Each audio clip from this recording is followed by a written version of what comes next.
Good afternoon, everyone. I hope you had a wonderful Labor Day weekend.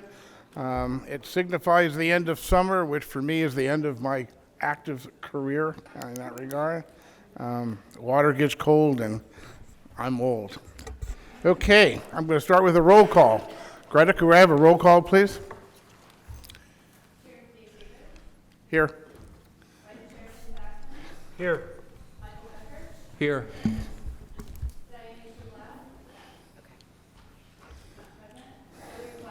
Here.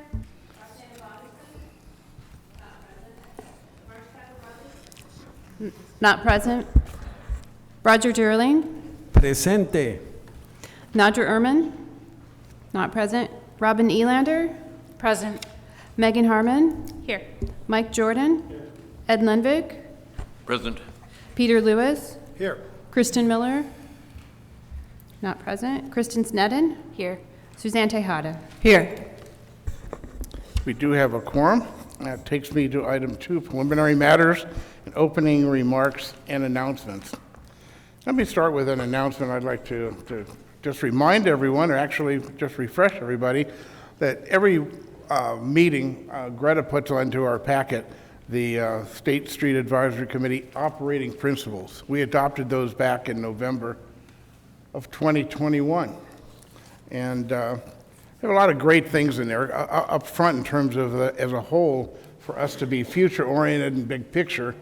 And I know it's really hard because, in fact, there's so many pressing issues today that council and the community are dealing with, and they kind of get mixed up in here and whatever. But just a reminder that we are the, if you will, looking forward in terms of big picture and being future-oriented.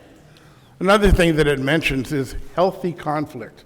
Let me stress healthy, because it talks about respectful engagement, reminding your contribution, and being an ambassador.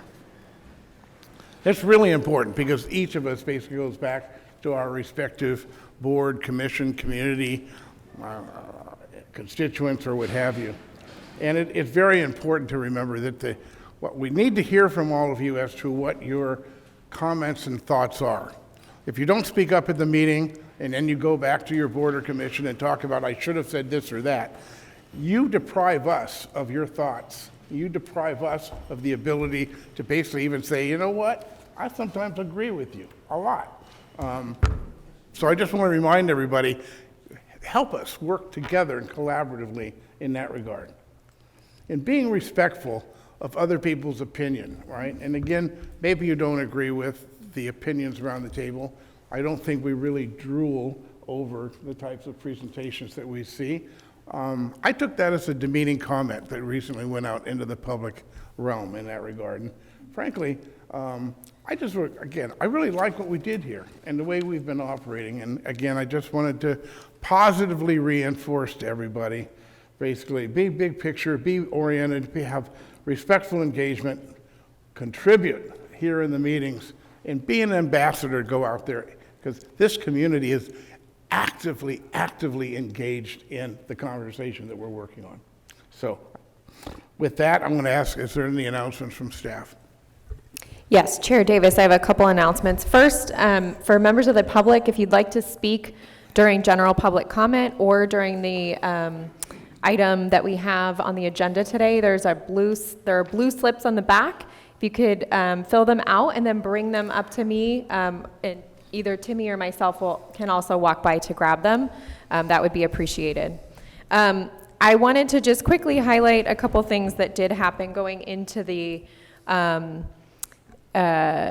really the emphasis of the State Street Advisory Committee being the future-oriented committee. What is happening in the long term downtown on State Street and in the general project area.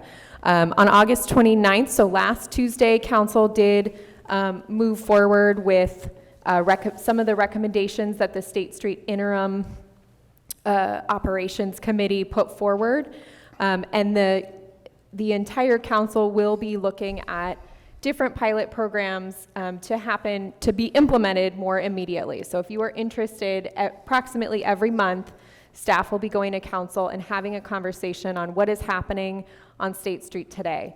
And I mention that because it is, like Chair Davis was saying, it is hard sometimes, or it's complicated to separate those items, but it's really important that this committee and that the public puts the hat on for the future. What is the potential for the space to be here? And then if you have comments for what it is today, I would encourage you to make those at City Council. And then when we get to agenda review, I'll introduce Jessica as well, if you'd like. There. Okay. Right ahead. So today we have one item, and the item is focused on the history for transportation downtown, and then the various considerations that we want to ensure we're thinking about as we're thinking about the different design concepts. So Jessica Grant is with us here today. She's from Public Works with the City of Santa Barbara. She's the supervising transportation planner. Really happy to have her here to give this presentation. It was a similar presentation went to the Transportation and Circulation Committee as well.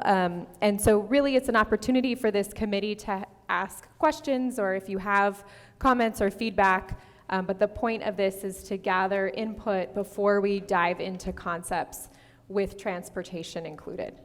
And so that component, the concepts and with transportation, will likely take place during our October meeting. We have October 23rd scheduled. And then I am looking at other dates potentially as well if we need additional meetings around that time frame. Those are all my items. Good, thank you very much. That takes us to item 2C. That's the approval of the minutes from August 21st, 2023. Are there any changes to the minutes as we have them? Mr. Lindvik? Ed? Thank you. In reading the minutes, it appears that it wasn't clear that we were given a presentation by MIG. When I look at page 2, Roman numeral 3, agenda items, it reads, State Street Master Planner Tess Harris gave a staff presentation, period. Ms. Harris and Matt Schwacker and Bill Estes, both of consulting firm MIG, responded to the members' clarifying questions. It doesn't say they were given a presentation. I would suggest after MIG Inc.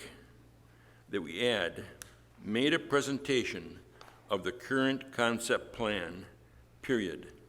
The plan included a 20 to 24-foot corridor, but did not indicate how that corridor would be used. They responded, yada, yada, yada. So I think it would clarify that we were given a presentation, and an important feature of that presentation was that the design was not all wrapped up in a bundle, and the corridor was still unresolved. Good. Any other changes to the minutes? If not, could I have a motion? I to will approve the make a minutes? motion to approve them. Excuse me, Roger, I didn't hear it.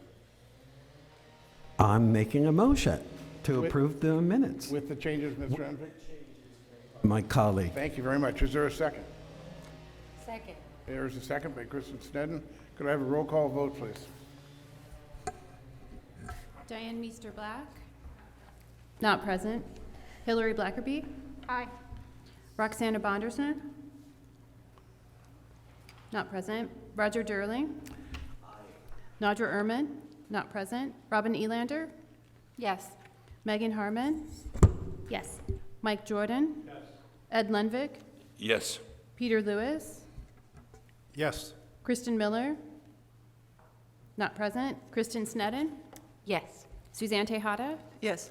Chair Davis? Yes. Vice Chair Saxon? Yes. Minutes are approved. That takes us to item 2D. This is general public comment. These are for items within our purview, but not within the scope of the meeting today. So if I hear anybody talking about transportation, traffic, what have you, right, wait to the end after the presentation. Is there anybody, do we have any slips of people wishing to speak under general public comment?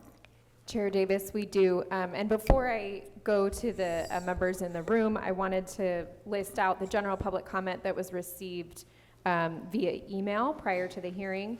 So first, we had a number of public comments that were received after our August 21st meeting. Those were from Alexander, Victoria Valente, Nick Kuntz, Barbara Hirsch, Aaron Ashland, Peter Kahn, Jim Marston, and another one from Aaron Ashland. And then we had additional comments distributed prior to this hearing, and those were from Michael Becker, Lynn Tamizian, Mark Sapp, Valerie Green, Christine Bourgeois, John Umel, Steve Fort, Fred Sweeney, Melissa Cunningham, Lily Vincenti, Ed Fuller, Nick Kuntz, Sullivan Israel, and Peter Smith. Moving on into members of the public that wish to speak on items not on today's agenda, we have one speaker slip so far, and that is from Fred Sweeney.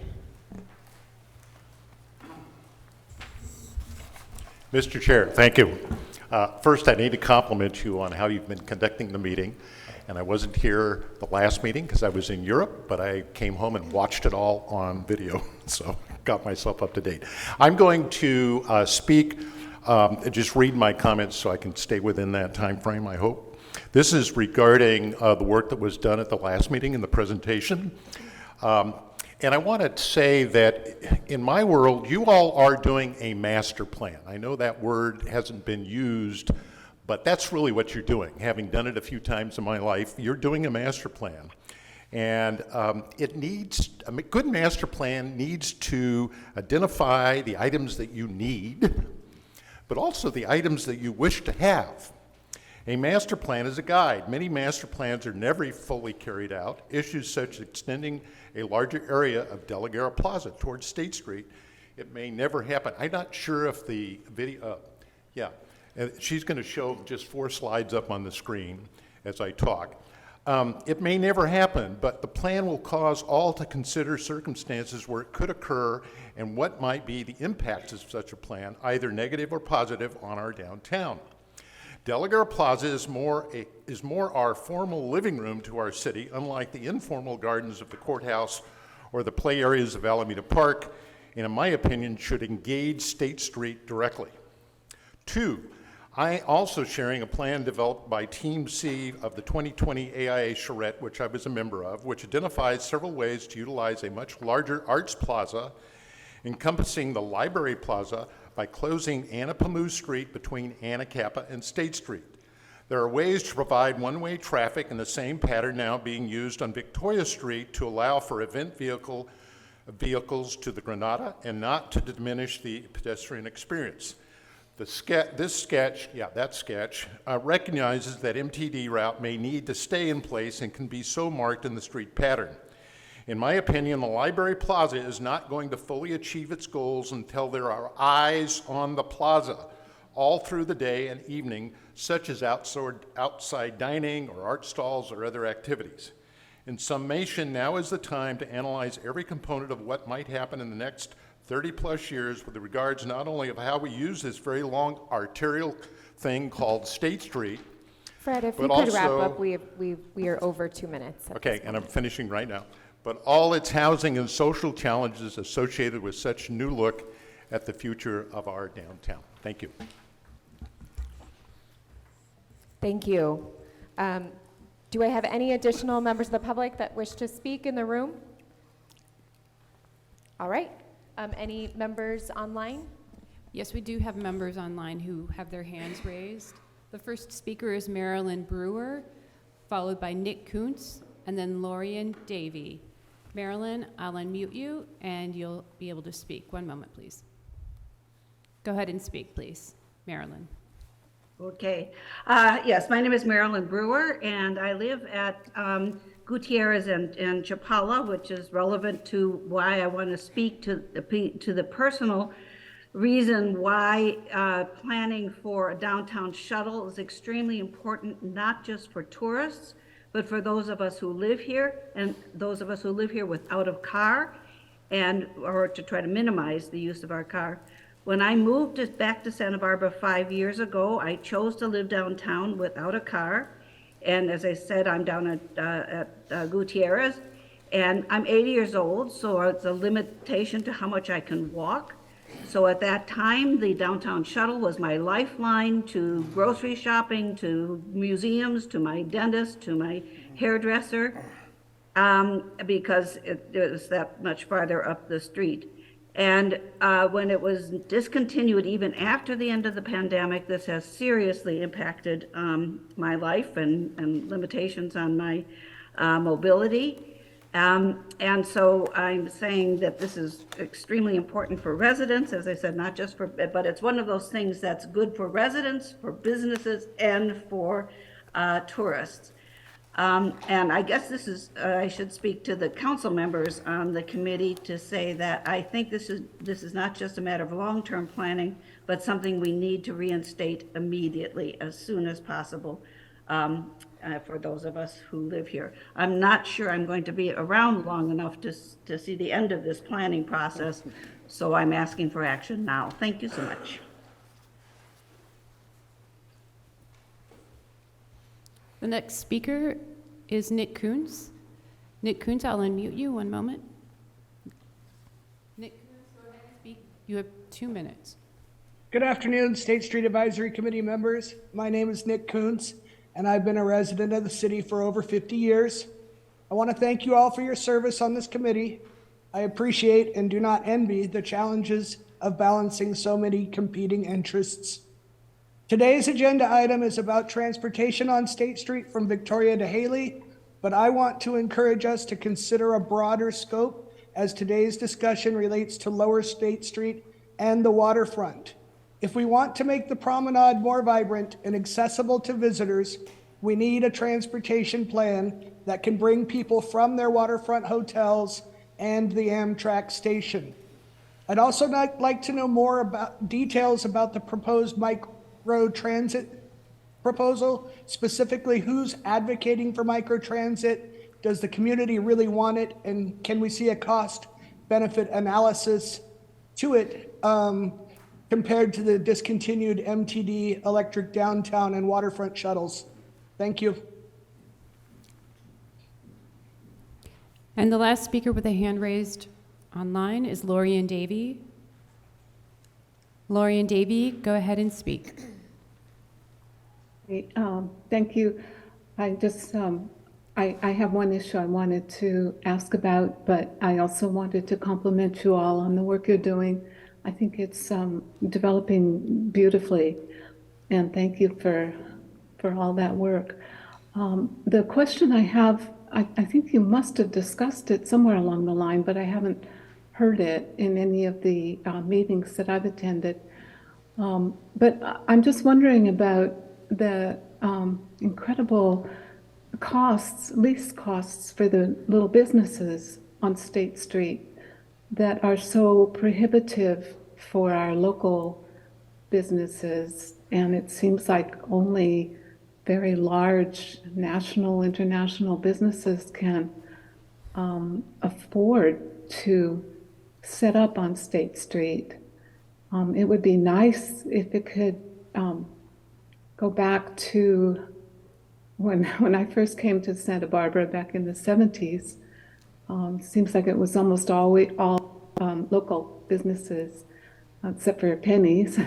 Remember Penny's? But it seems like only huge businesses can afford to exist on State Street now for any length of time. And I'm wondering if, it seems to me this is interrelated to the work you're doing, that small businesses should be able to thrive on State Street. And so I'm wondering if something can't be done to address this problem. I know it's very difficult, but it seems important to be thinking about. Thank you.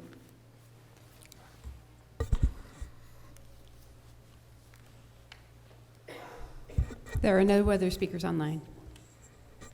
Great, thank you very much. Thank you for everyone who did take the time to contribute here.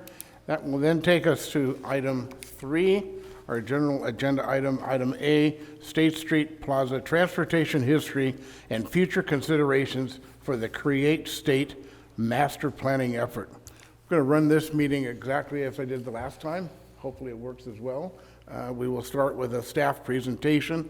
We'll follow that by questions, only questions, not comments, from the committee itself. We'll hear from the public.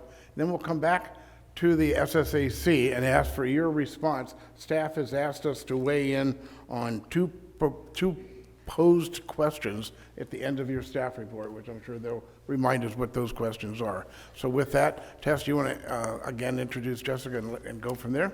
Yes, so the presentation today will be given by the City of Santa Barbara Public Works staff, Jessica Grant, who's the supervising transportation planner. I'm really happy to have her here today. She's got a wealth of knowledge on downtown and on transportation-related issues. So I'll have Jessica take it away. All right. Thank you so much for having me this afternoon. I'm really excited to dive into the topics of transportation. The presentation is basically in three different parts. I'm going to go over a very brief history of the State Street Plaza and how it is arrived in its physical form, and then really the importance of land use and transportation and why both of those, it cannot be siloed on its own. They're very much connected. And then lastly, and it's the big part of the biggest part of the presentation, is transportation considerations for all modes to think about for the State Street Master Planning effort, also known as Create State. So let's dive into the history. I'm not going to go for the full transportation history of State Street. We're going to start right in the 1960s. So what was happening in the early 60s is a very vibrant downtown. I would say it was more vehicular dominated. We had two traffic lanes in both directions, on-street parking, narrow sidewalks. This was an image taken during the holiday periods in 1964. What was happening in our community was happening across the U.S., where we're experiencing the death of downtowns in the late 60s, and then the birth of the suburban sprawl. And that's what was exactly happening in Santa Barbara. We were trying to sprawl more in the unincorporated areas. UCSB was growing, and that's when in the late 60s we had La Cumbre Plaza came online. Well, that took a lot of all the downtown activity, and all the activity was then at the La Cumbre Plaza area. And so there was a beautification committee formed, eventually then became like the downtown organization. But it was, how can we get people back coming to the downtown? How can we make it more economically vibrant and appealing? And so basically then from the 70s on to the early 2000s, we saw the change of State Street. And this is just some images in the top right of State Street when it was under construction. And basically what was happening was you removed the two vehicular lanes in both directions down to one vehicular lane. It was a deliberate decision to not have any on-street parking on State Street, and really to just expand that the pedestrian.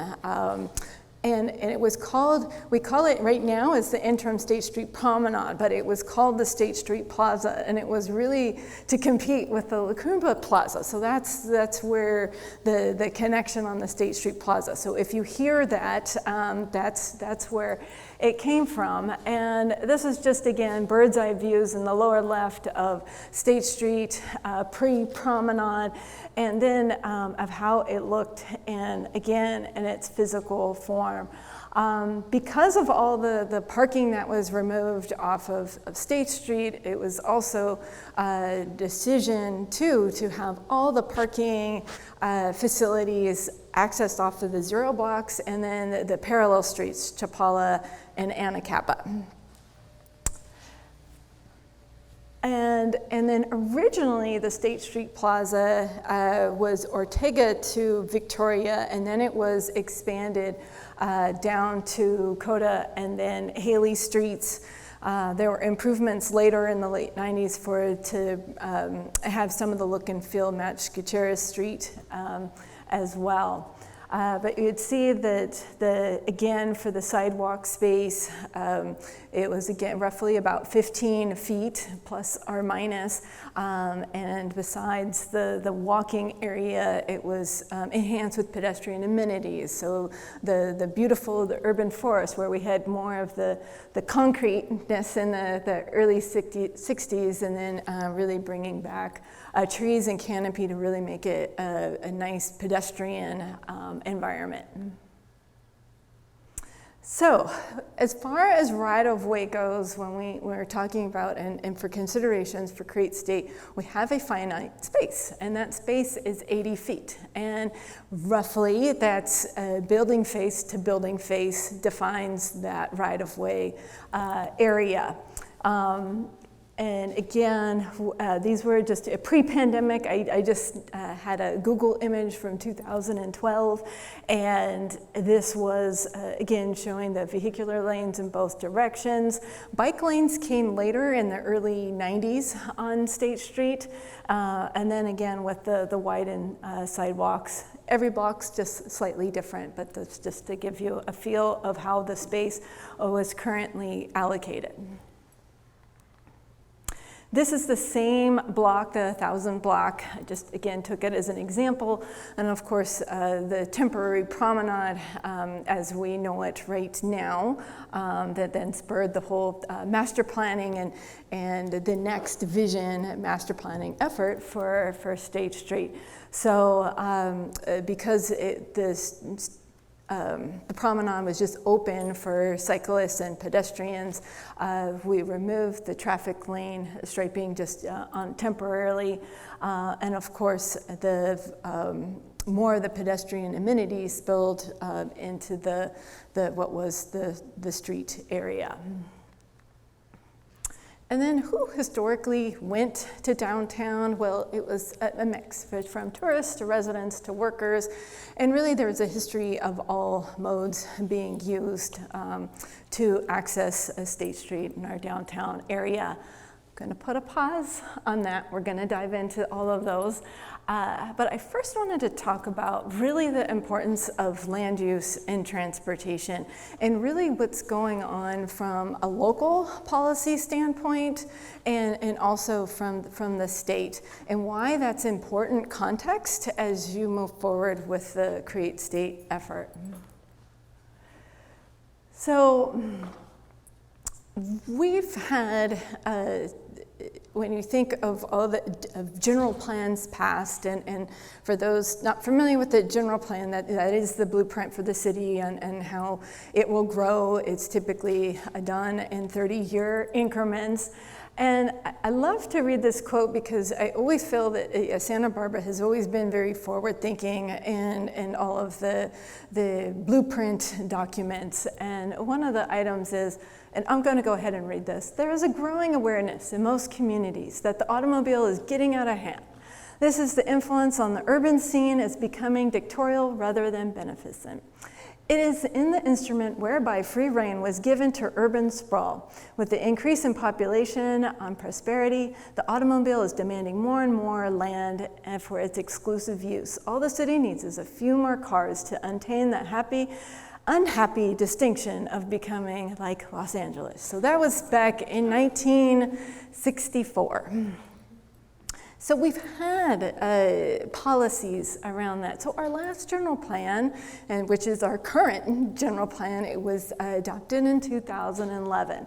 If you had to have themes of the general plan, it was to have strategically placed growth, increased housing, and then also transportation demand management. So when we talk about strategically placed growth, there was basically the development areas as you see here. And again, there's lots of sub-neighborhoods within these growth management areas. But in the green, that's basically the general plan said, if you're gonna increase the density, this is the area to do it. Why is that? So, from a transportation perspective, the areas, again, it overlaps for the most part for the in the green areas is defined, again, for that larger downtown development area. What we see in Area 1, that's roughly the central business district, and Area 2 is just outside of the central business district. But that is where you see the lowest trips from a vehicular standpoint. Why? Is because there's lots of options and choices to use different modes in our downtown area, from walking, biking, transit. Whereas if you lived in areas 3 or 4, chances are you're doing most of your travel via car, whether you're getting to work or running errands, etc. So when there was, after the general plan was adopted, and along with that, to increase housing, was the birth of the average unit density program, or multi-use housing. And most of the development that you see here, the red is the higher level densities, and orange is the medium level. But again, it's to foster that growth, because there's already an existing network of choices. This graphics might be a little bit hard to see, but a lot of it too, there was the Cosmont study that you're probably familiar with from 2019 that was done, that looked at for where are all the jobs. And in the downtown area, that's in the orange, that happened to be their study area for the economic report. But roughly 40% of the jobs in the city are in that area.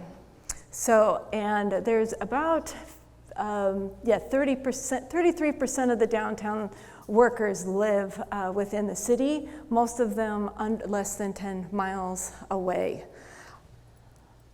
So a lot of it is trying to get, again, people closer for housing and jobs. And what we haven't kept the pace from a local perspective is just with the housing demand. And so that has increased congestion because people are living further away. So that's kind of the local picture side. Now we step into the state realm. And the state has been very aggressive in, from a housing development standpoint. And so there's been regional housing, or the state needs of roughly about 8,000 units to be developed over the next, I think it's believed it's 2035 is the year. So we're going to be anticipating a lot more density coming into our downtown and city. And yeah, already just in the Create State Study area, I think we have about 200 residential units. There's about 182 in the queue. As far as those average unit densities, we're probably just right around I think it was 465 units that have been constructed already. So that's kind of already what's in the existing that's been done recently. But there's more in the pipeline. So the state has come in and said, hey, if you live near a transit area, and there's definitions for transit of what's qualifying, in our area, it's the MTD Transit Center right at Carrillo and Chapala, and then the Amtrak station. So if you live within a half a mile, just to encourage development, they said you do not have to provide parking for your private property. And so that is both for non-residential, there's a couple exceptions, and for the building of housing units. So we're going to continue to get a lot more development without parking. And that's, again, in the red circle areas is roughly the buffer, which is a good chunk of our downtown, even more than the central business district. Are we completely out of line of what the state is mandating? No, we've already had parking restrictions or that you don't have to provide parking. For example, if you're a non-residential development on State Street, there's no parking required. Why? Because again, it's to increase the economic growth, we have the public parking lots to help with that. And then versus for housing too, City Council, I believe it was 2022, there's also no parking requirement in the Central Business District for housing units. So again, how do we incorporate this future growth without, I'm going back to that quote from 1964, without becoming the mini Los Angeles and having the congestion. And so how we'll do that is with having choices in our network, whether walking, biking, transit. So if you had to take away on this part between the transportation and land use connection, is really what we're seeing from downtown, of where it was a place that you would just drive to and leave, is now downtown's really evolving as its own neighborhood.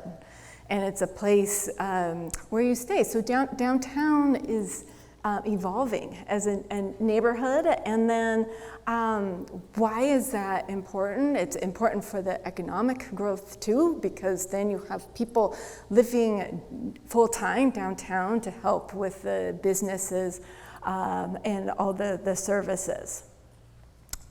Again, with this limited parking that will be provided, little to no parking, what we anticipate will be increased demand for walking amenities, for biking facilities, for transit, to become even more demanded as we go into the future. And when we compare the Create State, the vision principles that have been created over the past year in the check-ins, I would say that the vision principles are very much in line with this evolving downtown. Okay, so that's the second part. We're going to go into the last part. This is and then the meat of the presentation is the transportation considerations. So now I'm going to go into each transportation mode and just thoughts of before, when you have future concepts of for the Create State effort, of certain things to think about, again, from a transportation perspective. So, before I touch the modes, I want to talk about the overarching issue. And this is a heat map of collisions in the city. It's of all collisions. It's a 10-year, represents a 10-year of data. And Vision Zero was adopted by City Council back in 2018, and that's to eliminate all severe injuries and fatalities in our roadways. So when we think of designing anything for our transportation network, it's always with the safety lens in mind. And we'll go back to this image. But yeah, and as you can see, if I were to follow up from Stearns Wharf, where we definitely have collision pattern history along State Street. So let's talk about walking. Again, our downtown is very walkable. The downtown was developed where it's basically 500-foot blocks long, so it makes it very easy to navigate. We have, when we did some video counts last year in August, we have roughly about 2,000 people that are on State Street on a daily basis. Again, plus or minus of season, et cetera, but this was just a sample. And what our State Street master plan that was last updated in 2006, it had guidelines, and State Street's one of the big right-of-way corridors in our city with the 80 feet. And what the lower right image is, if you're developing or on State Street, again, it's showing what the 15-foot, where the 15-foot goes in terms of, there's certain purposes within a sidewalk of function. I won't go into all those details today, but it also mentioned in the pedestrian element that said, well, this is what we think is the demand at this time of how, and what you see in the physical form of an adequate pedestrian facility. But it also said, look, the demand's gonna increase over time, and we expect that there would be an increase in the size of pedestrian facilities and amenities. And so I think when you look at future State Street concepts, I would anticipate that you would have much larger areas dedicated for pedestrians, again, in terms of the sidewalk function and the amenities.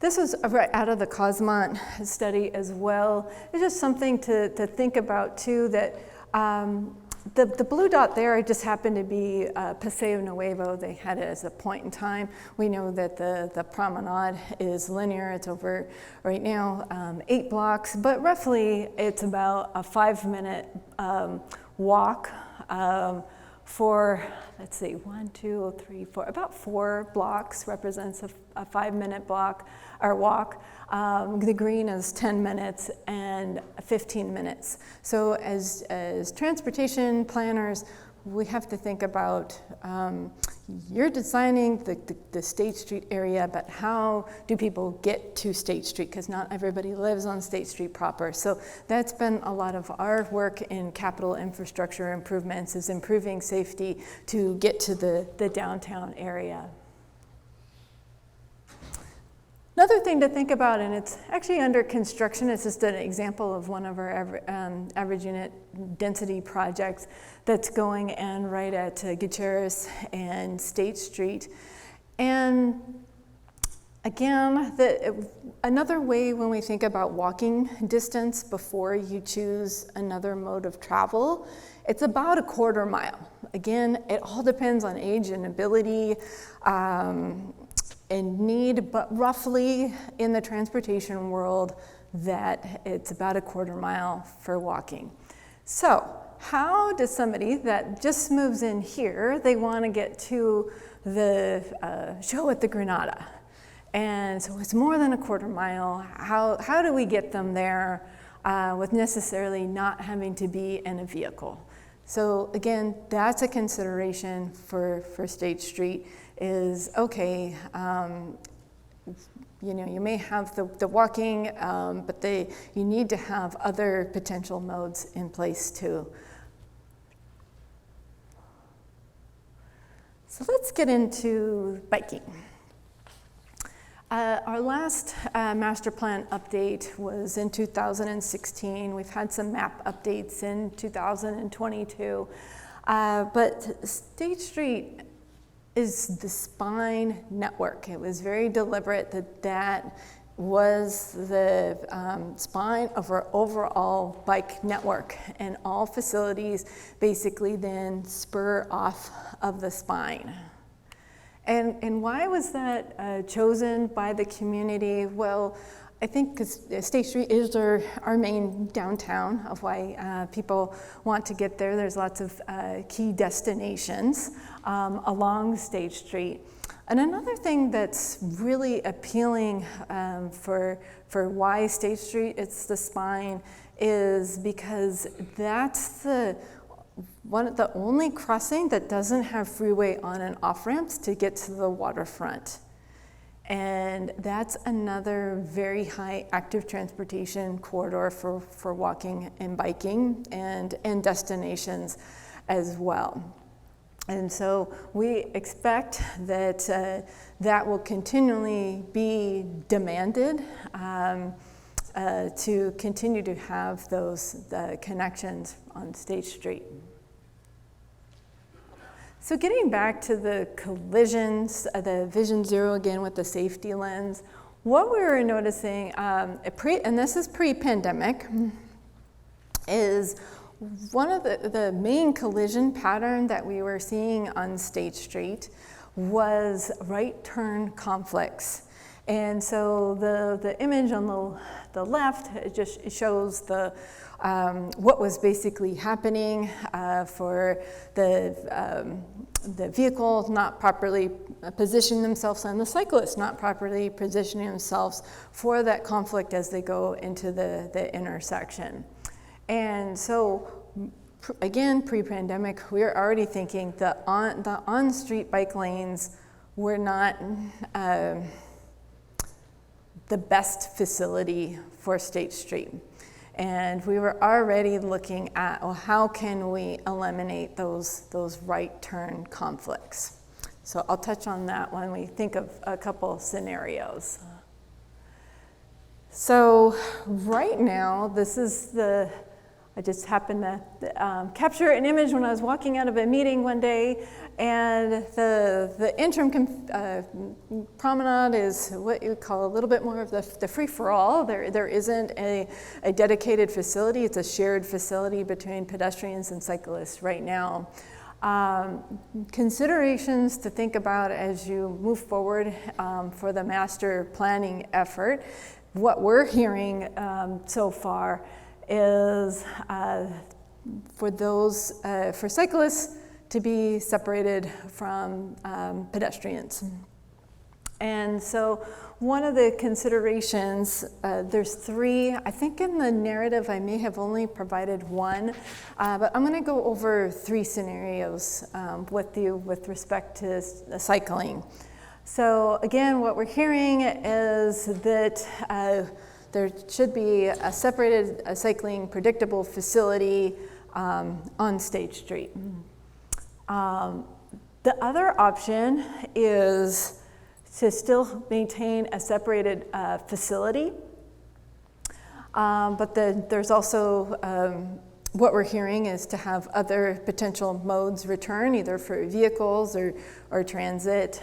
So in the image to your right, it's just again a sketch. This is not a design, it's more the function of, again, separating the cyclists from the pedestrians and either transit or vehicles and doing one lane of travel in one direction. Why the facility is on the left-hand side versus the right, and then this is me as I'm looking up State Street, is that we would eliminate the right turn conflicts of that pattern that we were seeing pre-pandemic. Of course, that pattern went away because we don't have vehicles right now on State Street. So there's another scenario. And what we're also hearing in some of the workshops as well is, well, don't have cyclists on State Street. Divert them to the adjacent roadways, zero blocks. And so for considerations, it's a lot more complicated than it appears, but we'll go through just some of the images. So something to think about if, again, cyclists were diverted from State Street or a portion of State Street. then we would need to have a high-level facility on the zero blocks to get from State Street to then the north-south streets of Chapala and Anacapa. And again, what we would recommend is, again, a separated facility. But the trade-offs with that is either there would be parking removal or travel lane removal that we would need to analyze. What I want to point out is it's not a like-for-like trade for the diverting the cyclists. So the cyclists on State Street, why it's appealing is because there isn't any driveways on State Street like the other streets. And so you minimize all of those conflicts. There's still conflicts at intersections, but that's big to have each block without that extra conflict. So even if you were to have a separated bike facility, again, on this is just an example I pulled from looking at Chapala Street. We're just north of the transit center. This is from Figueroa looking up.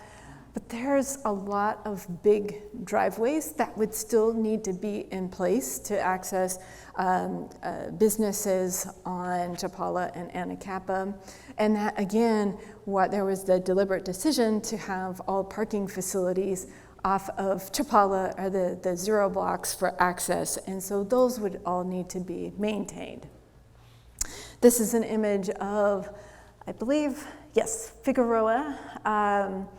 And this is typical because that you would see delivery vehicles. Delivery vehicles right now are allowed until 10 a.m. in the morning on State Street, but what happens after 10 a.m.? All deliveries happen before 10 a.m.? No. And so the utilitarian part is really at the zero blocks and Chapala and Anacapa Street. So if you divert cyclists, something you would need to change in those roadways and know that the utility of those streets would need to change. Again, it's just what do you want as the trade-off? Let's get into driving. Is everybody gonna walk? Everybody gonna bike? Everybody gonna use transit? No, you're still gonna need to facilitate getting to our downtown driving. And this is, again, right out of the Cosmont report. I just love how they have just everything, what's sort of like a 5-minute commute via driving or transit, 10-minute, 15-minute. And as you can see, most of our areas and sister regions, this is within a 15-minute drive to downtown. You still want to encourage people to come downtown. It's a big, it's to have the economy going for our downtown area. Again, going back to the function, State Street, excuse me, State Street originated again as the drive-through plaza. And there's a lot of, when you talk to a lot of longtime residents, there's a lot of positive emotion tied to cruising State Street via car. And again, it really wasn't it was the cruising street because you couldn't park there. It was to kind of take a look and then you would decide where to park according to where you wanted to go. All the blue dots are just what's great about our downtown is how many public parking facilities flag our State Street area to provide those options. And again, we're always going to have some access to State Street because whether it's a residence or commercial, you're still going to have deliveries, you're still going to need services, all of that still needs to be in place. What's different about our downtown versus other downtowns is a lot of downtowns have alleys, kind of the back of house. There is no back of house for State Street. So it's the back of house is really Chapala and Anacapa Streets providing that utility and the zero blocks. So again, from a driving perspective, what we still anticipate is, yeah, you'll still need to have maintenance vehicles accommodated. You'll still need to have deliveries available to access for State Street. Again, one thing for consideration is a vehicular lane to return. We're only saying one because what we're hearing is for the increased pedestrian amenities. And so that's why we're saying maybe one vehicular lane to return or for transit, etc. Not going to go too deep into this, but because you're driving, you need a place to park. So again, we have the adjacent parking facilities. Who typically parks at the parking facilities? Well, it's customers, employees, some residential, but not that many.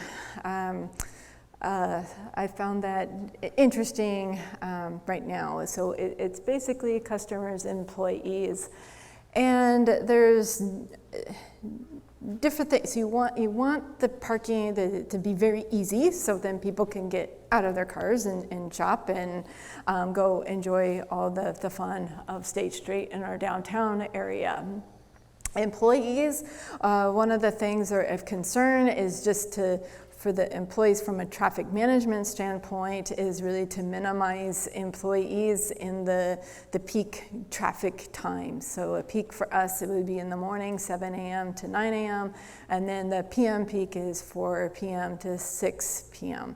And so the goal is to not have also employees circling at the downtown area to make it much more predictable to where to go. So how do we do that?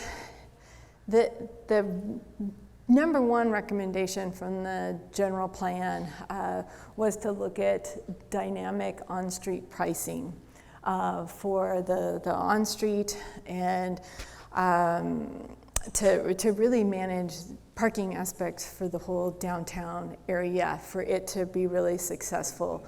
Conceptually, what that means is at any given time, depending upon the time of day, there would be a price set that would always ensure, no matter where you are downtown, that there would be curb space available if you're willing to pay X price. We're not going to get into any of the rest of the details today, but that's essentially the concept, and the concept to, again, eliminate, do you want to not be doing the driving, circling, to be more strategic, that you're either going into a public parking facility or that you're willing to pay the price for the on-street parking. Let's go into transit. So transit was a big part of State Street. We had the State Street and Waterfront shuttle that came on board in 1991.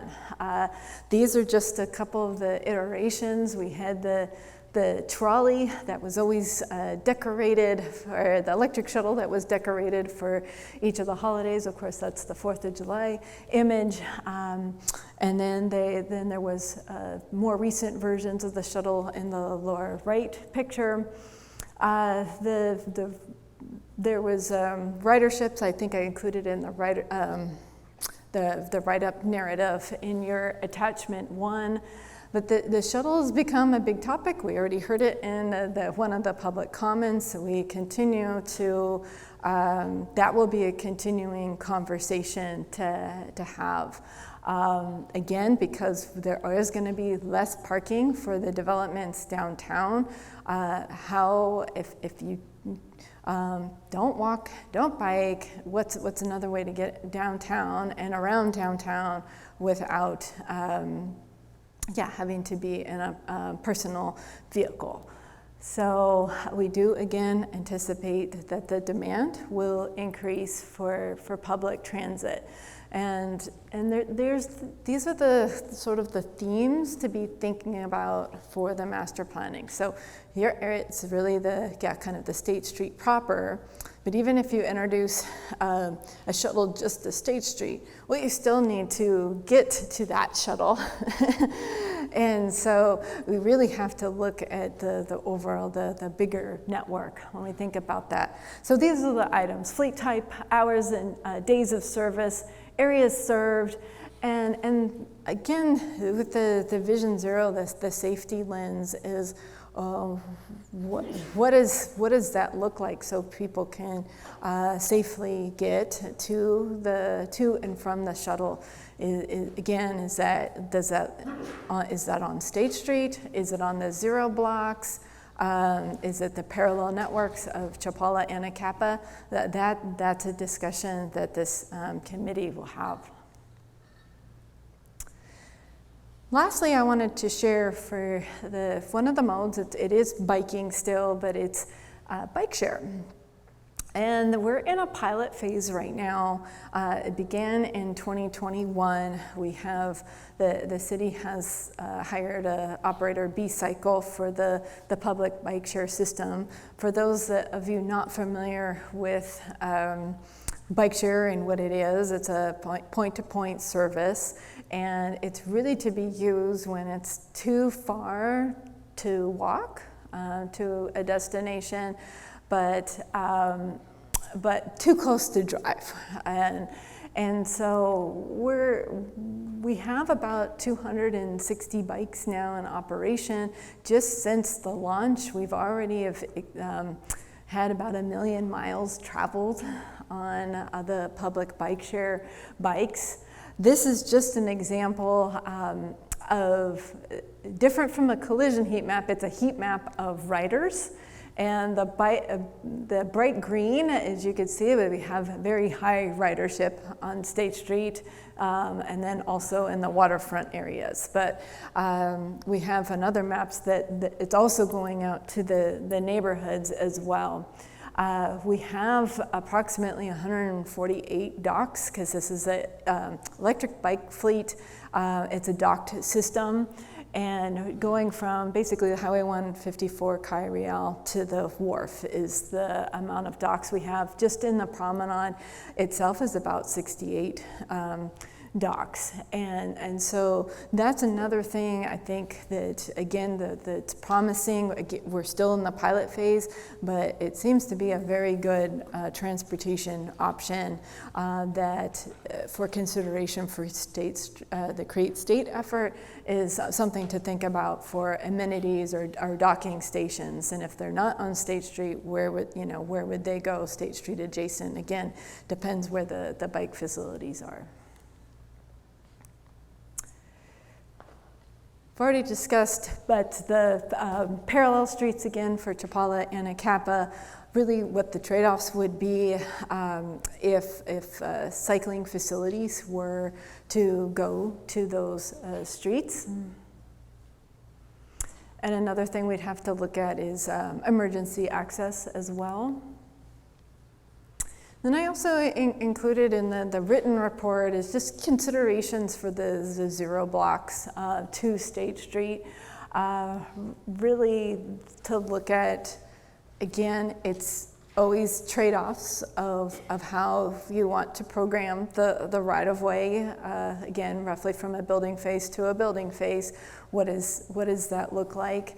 I think there was one of the public comments today, and I think from the last committee meeting is, do you work on stronger connections just off of State Street, for example, to the library or to the Libero Theater? Every block has a key destination, or to the MTD Transit Center. What does that look like? Did you expand the sidewalks? Do you introduce another bus stop location, etc.? Just know that, again, we have a finite right-of-way, and so we just have to look at, well, if we do increase the pedestrian amenities on the zero blocks, that most likely would result in either travel lane removal or parking removal, and again, that impacts some of the utility of those streets. haven't forgotten about the 400 and 1300 blocks. I know that this committee had a full presentation that was just, I think, an hour long, just dedicated for the 400 block of State Street. But it's, again, a very important connection to the rest of the promenade, or does it come part of the future promenade? What do we do with this? And so we currently, we're in the middle of updating our city traffic model update. That will provide us answers to how traffic's behaving now and what we anticipate the volumes in the future to be, given what the anticipated growth is from a housing standpoint and for non-residential. So we're getting in that information. What we're thinking might be possible, again, is to reduce to one travel lane, potential to then increase pedestrian amenities, accommodate bike amenities, etc. Same thing for the 1300 block. 1300 blocks where the Arlington Theater is. Again, when you were, I believe at the last meeting, thinking about different districts in the theater district, again, the Arlington is very much part of the fabric of the theaters. And how do you have a connection to that? So again, we're seeing potential feasibility for one-way travel lanes. 1300 block currently has that in a temporary configuration now.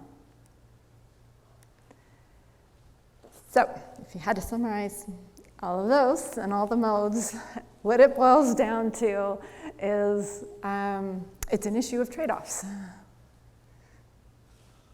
And we have the finite right-of-way. And what we do think is trying to decide where the bike facilities will go really affects the space allocation for the State Street design.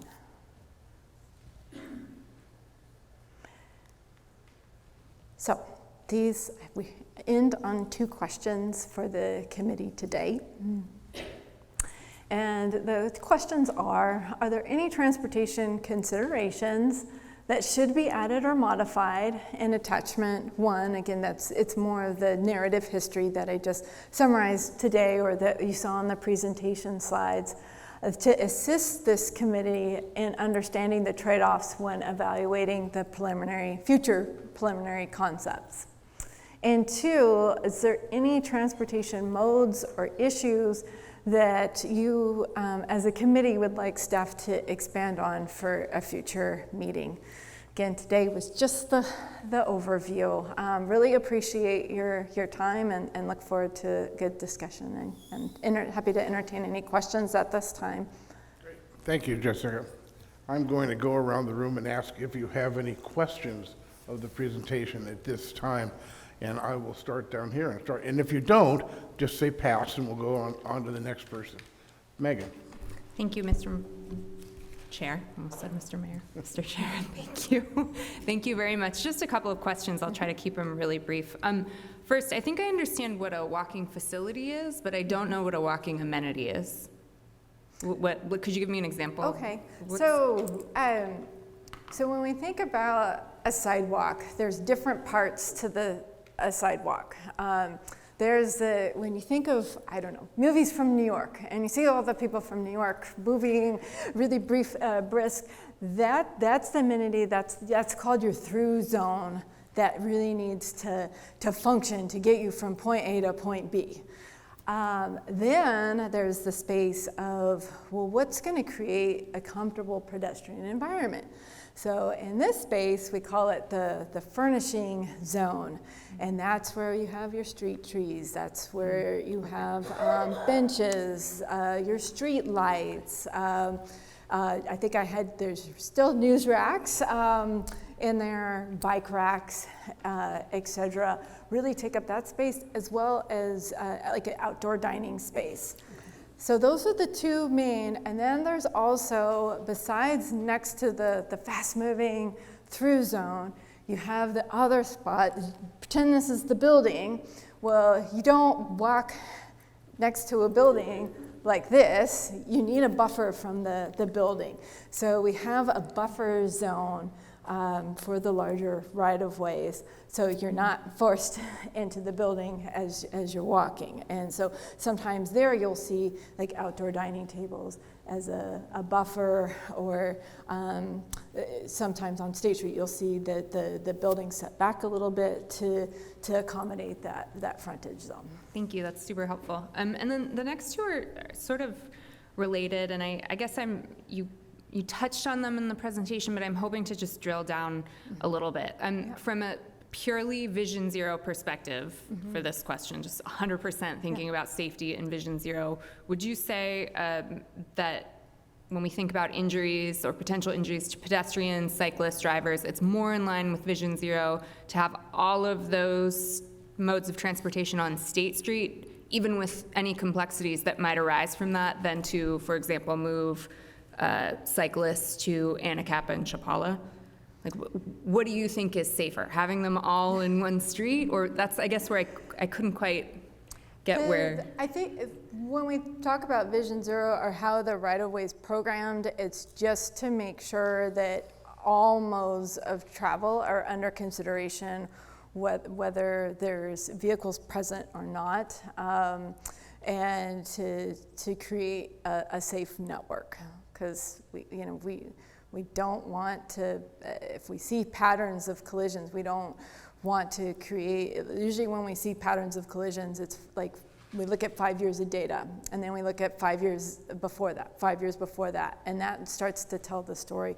We don't want that to keep telling that story, and so there are certain things that, we would modify. So for the example for State Street is really modifying into probably a separated facility that's on one side to remove like right turn conflicts. Okay. So I guess what I'm understanding you to say is like one's not necessarily better than the other. It's that we have to plan for whatever it is. We do have to plan, and I think another important note is when we think about our mode users, the most vulnerable users of our roadway is pedestrians and cyclists, and they're the ones that are most likely to result in a severe injury. Because vehicle versus pedestrian, vehicle versus cyclist, usually the outcome is not good for the pedestrian or cyclist. Okay. But it would be like functionally possible to safely plan to have cyclists, pedestrians, and a shuttle or trolley on State Street. And yes, and that's what we would look at, and we would dive into the details of what those particular safety elements would be. Okay, awesome, thank you. And then just one more very briefly, if I may. It's maybe more of a sort of philosophical question I'm interested in hearing from you on. I was really taken with the note that you made that you're seeing from your perspective downtown evolving into more of a neighborhood. I'm obviously certainly seeing that from my perspective as well, living there. But I'm wondering if you could speak to how much you see transportation and circulation as elemental to the development of that neighborhood identity. And I assume from your perspective you see it as critical, but for us, when we think about wanting to create an identity for our downtown, how central do you see transportation and circulation is to the continued evolution of that neighborhood identity? Yeah, it's absolutely critical. I think with a lot of what we're seeing in the developments, and in order to increase housing, and when you look at the amenities going into a lot of the housing developments, it's very amenity limited, very limited in the outdoor space. And so really downtown becomes your yard. And so you need to be able to get around in that and really have an active space, because you will not have that, at least with what we're seeing in the developments on the property. So thank you very much for your presentation. Michael. Nice presentation, Jessica, and I'll pass. Roger. Yeah, Jessica, thank you for the presentation, and while I'm at it, I also like to thank Tess and Greta Walters for everything you do, not just for this committee, but for the project and the city as well. So thank you to you all. And Jessica, this is a super nerdy question. You use the term State Street Plaza and State Street Promenade. Could you describe what you mean by plaza? Because I understood Yes. that plaza is a town square. It comes from platea, the Latin word for town square. Yeah, so it was called, when you look at the old drawings from the sort of the 70s on, it was called the State Street Plaza. That created really what you see there today in the infrastructure for the sidewalks, et cetera. It was a spin-off, I believe, because of La Cumbre Plaza, that they wanted to compete with the community with La Cumbre Plaza, so then they said it was coined State Street Plaza. So then with fast forward pandemic, the term when the State Street was just open for pedestrians and cyclists, that the birth of the promenade name was that's how it was named. And then that defined from Haley to Victoria Streets. So just different time periods, and we'll probably have a new name coming up with the Create State effort for the future master plan. Okay, thank you. Thank you. Also, excellent presentation with the history. Thank you. It's actually fun to see you stand and give a presentation. You're so animated, and usually at council, you're at a desk. And Yeah. So it's really, really I like nice. space. So this is great. So a couple questions. One is, how does the Paseo system play into the walking transit? And if it's underutilized now, what could we do to make it more utilized? And how does it fit in with that pedestrian plan? I'm really glad you brought that up, and I apologize for not addressing that in the presentation.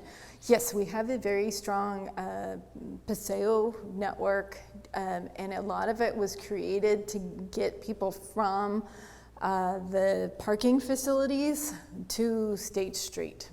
And so what I would see, just as when you look at our walking network, you always have to, again, where you have the State Street lens, but then how do you get people, again, to State Street? The Paseo system is very critical to that, and I think that those would be relooked at for additional probably safety enhancements, amenities. I know that some of the Paseos have had some facelifts next to Lake Granada Theater, for example, but again, what the future look or concepts would definitely, that would need to be looked at for those tie-ins. Okay. Thank you. I want to keep bringing that up, the Paseos.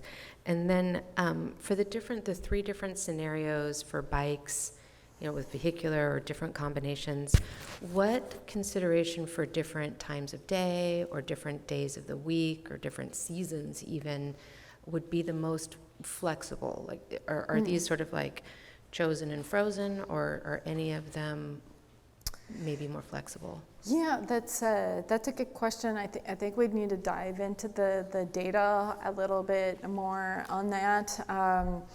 Again, estimate is 2,000 cyclists. Again, that was just a snapshot in time. And it was taken from 6 a.m. to 7 p.m. Was it 2,000 or 8,000? Because the slide said 8,000. Pedestrians. Oh, okay, yes. Thank you. Yeah, so for cyclists, I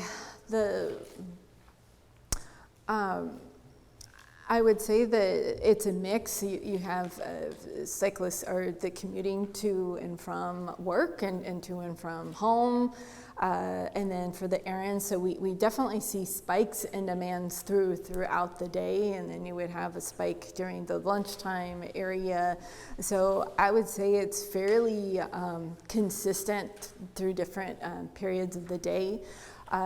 We've also recently had access to big data source regionally with Replica, and we're diving into that, but it's basically tracking of different mode users from cell phones data that might be able to provide us a little bit more of a glimpse, and so we've just recently had access to that.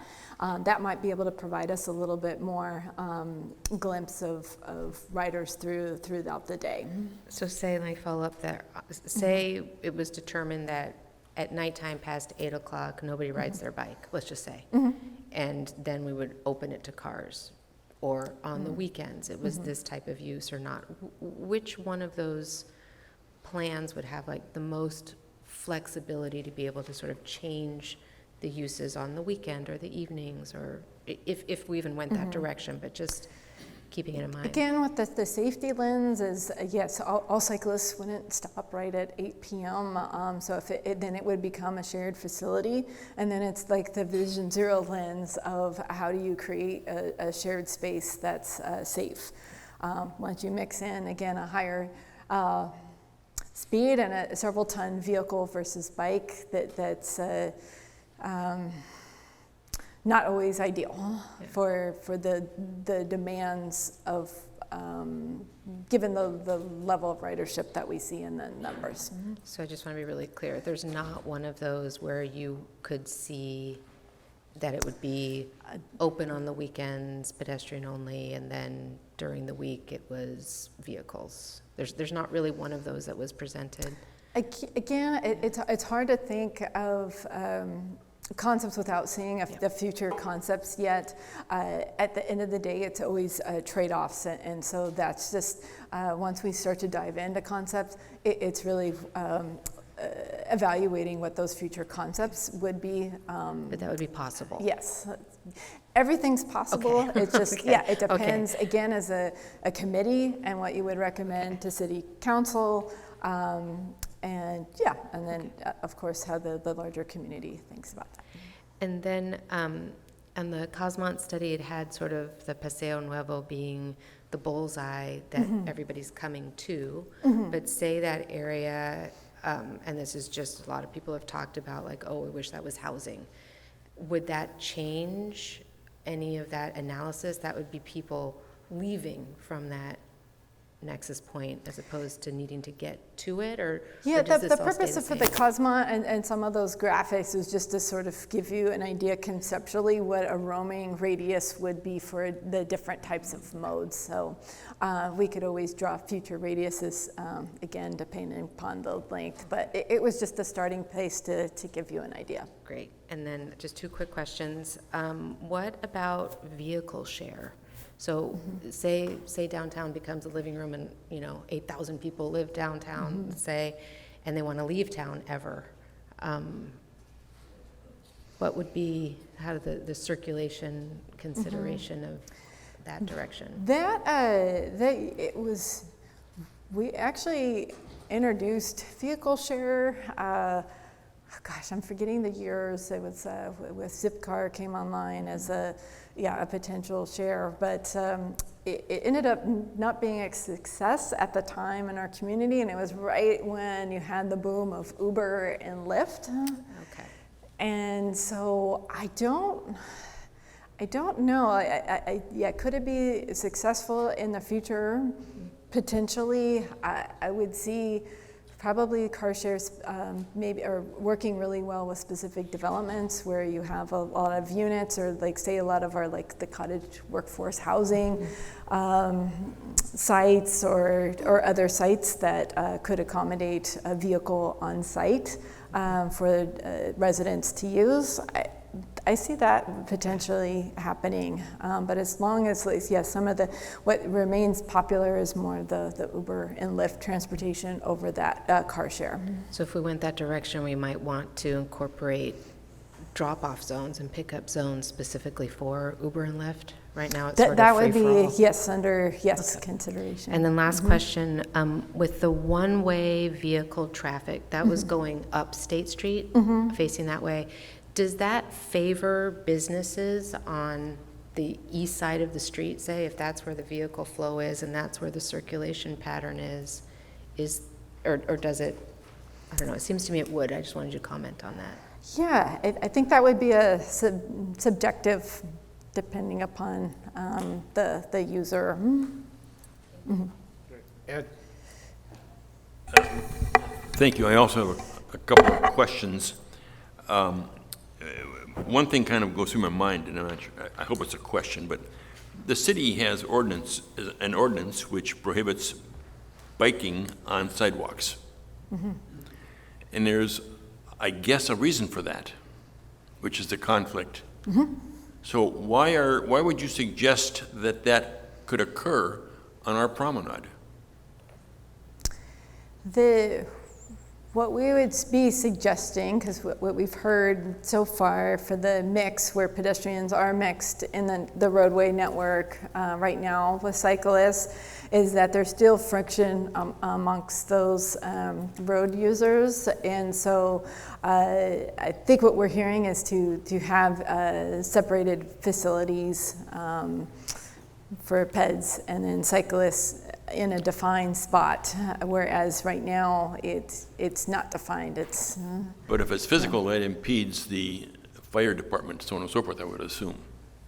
And that's something, again, that we would have to look at for the emergency access and overlap with that. And just generally speaking, yes, there is the ordinance for no riding on sidewalks. Do people ride on sidewalks? Yes, especially you see a lot of the younger users. That's usually a sign that the bike facility is insufficient on that particular roadway.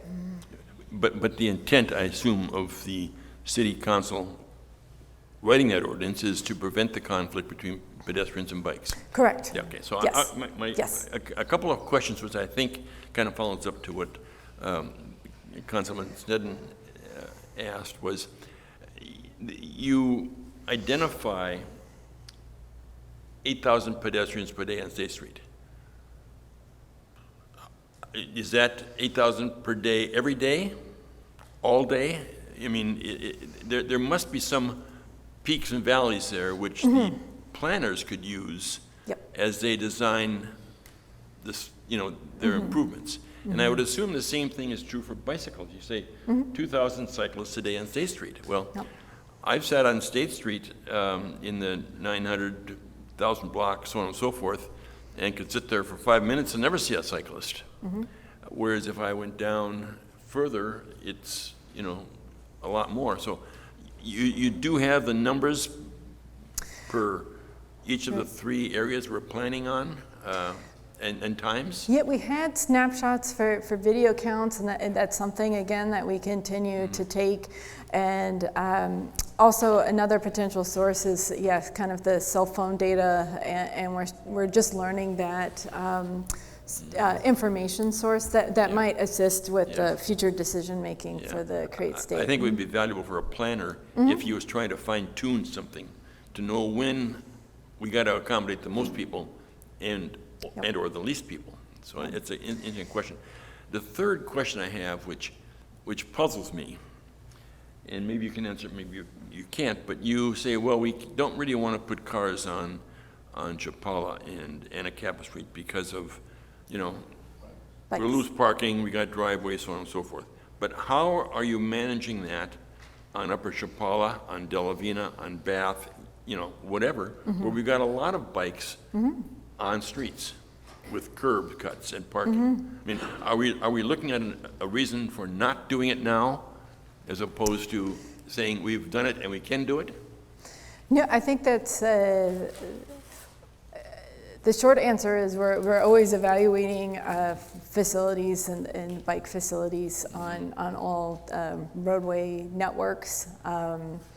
And part of like the Upper Chapala, there's sort of the bypass into the neighborhoods from State Street and Chapala to get into the Oak Park neighborhood, which also serves, there's a certain connection if you look at the bicycle master plan, a little wiggle between Delavina and Chapala streets, where we do have the higher level facilities there.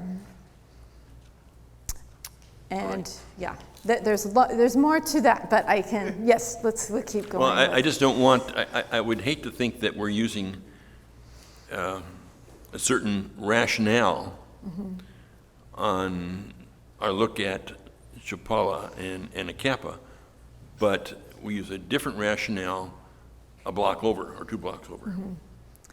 Yeah, and I think what's, again, different for the downtown areas of Chapala and Anacapa are very vehicular dominated because they have all the parking facilities and amenities and access. And so, it's a consideration when you do look at additional bike facilities.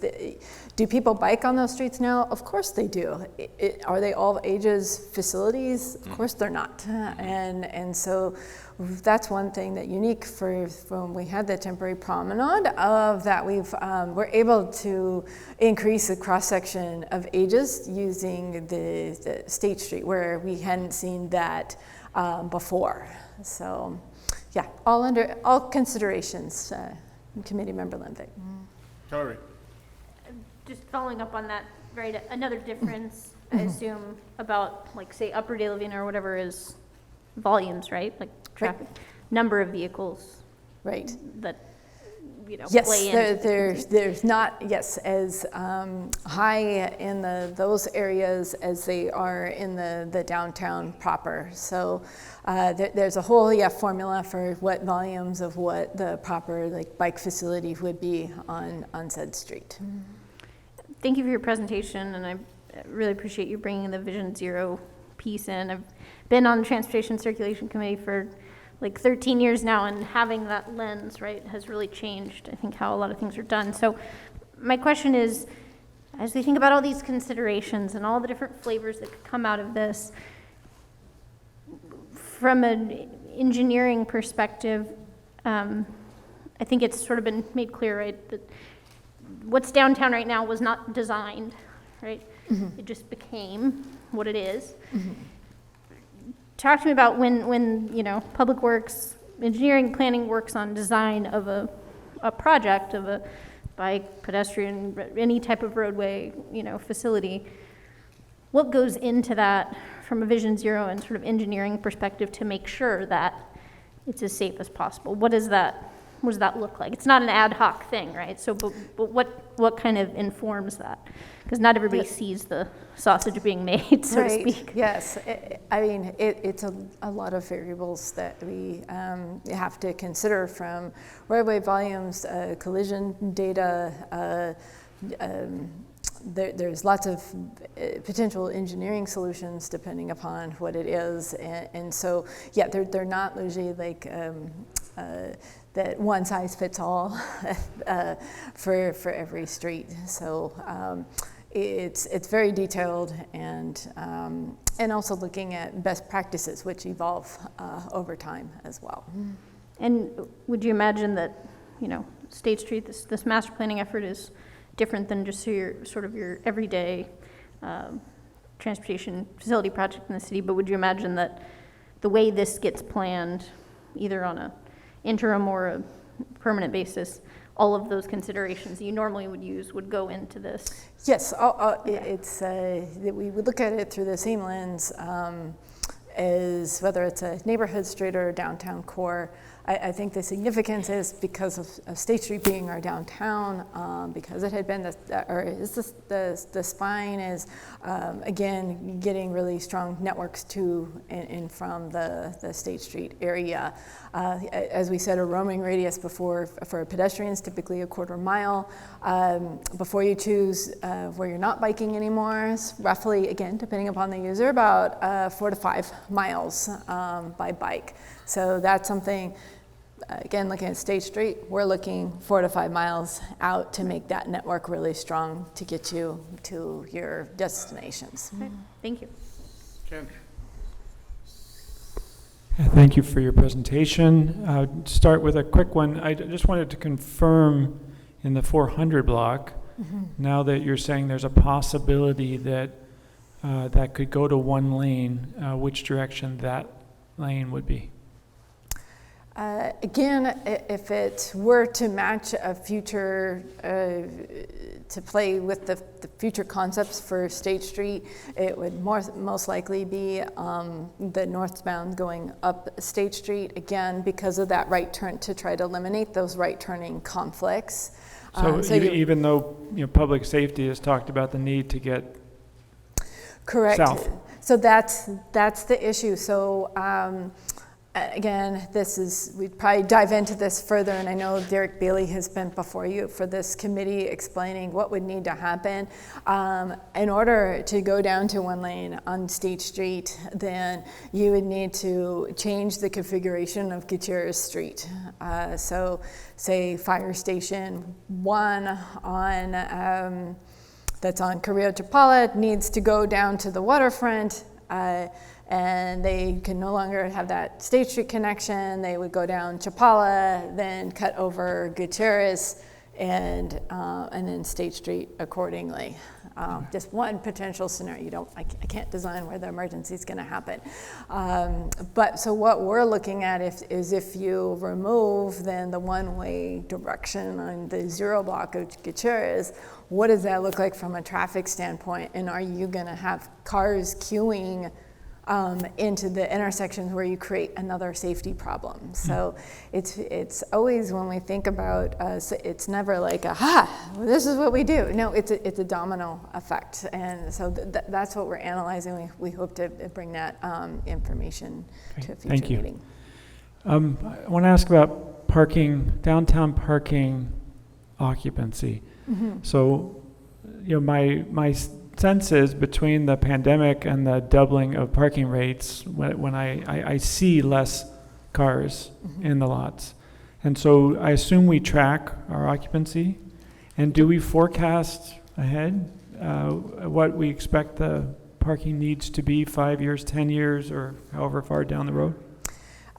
We do look at that. I do have Miss Clark who is our downtown manager, plaza manager. She could give you just a brief insight of what that looks like. Thank you very much, committee members. So yes, we do track our occupancy data. We are down a bit since prior to the pandemic. We're off about peak occupancy during weekdays is off about 20%.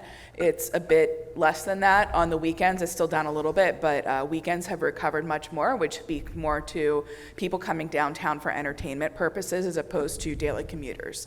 That's really the population that we've seen drop off as people have made the shift to working from home. We just don't see as much demand for that. So we do some forecasting. It's part of our revenue projections each year when we look out and expect to try to determine what our budget is going to be for the coming year and our revenues are going to be. At this point, we aren't projecting major changes to those occupancy trends that we've been seeing the last few years. I think if we were going to get a lot more recovery than that, it probably would have happened at this point. However, we are looking to sort of see how our parking facilities and the parking resources that we have can better accommodate how the uses of the downtown might be changing, particularly a pivot towards more residential development and away from commuter development. So as Ms. Grant explained, future development in these high density areas and around transit corridors is likely to provide little to no parking. And so we do have those parking resources available downtown and the capacity to absorb, some of that vehicle usage as those uses decide to, if people in those residences decide that they want a car, but maybe they don't need it every day, we will have that. So the way that we kind of look at our system is we assume that we right now have all of the parking that we're ever going to have. And we probably won't build more of it, at least not in the downtown area. That just wouldn't be the best use of the land down there. And so we manage it so that those resources are available for the changing needs of the area. And we want to be able to adapt to that and to continue to, provide those resources and make the best use of them. So I hope that answered your question. You did, thank you. And that's a good segue to my last question, which you might have some input on, which is, there's been a lot of lenses used today talking about transportation. There's safety, there's this bicycle master plan, but the lens I haven't heard anything about seems to be by far the biggest user, which has to do with business and our local cultural institutions. And that particularly if less than 5% of the project area is housing, then the great majority of people using that has to do with business employees, business customers, customers of those institutions. So how do you, we're going to need to, that's going to be an important part of the lens as we look to the future, to the decisions we're going to need to make. How do you stay up on the needs of downtown business related to their employees, their customers, and the cultural institutions? Certainly, thank you. And that's a great question. So, you know, for us in downtown parking, we're in sort of an interesting position as regards the city because we are the major source for parking downtown, particularly employee parking. And so we have, you know, lots and lots of different companies and institutions downtown that provide parking for their employees in our parking lots. And so we actually have pretty close relationships with quite a lot of the businesses downtown, and we get an interesting view into sort of who's hiring, who might be downsizing, who's moving into new offices, who's looking to move into new offices. I mean, we'll get calls years in advance for some businesses that might be moving downtown. You know, the new UCLA facility, for example, the medical facility in downtown. I think I've known about that for maybe 5 years at this point.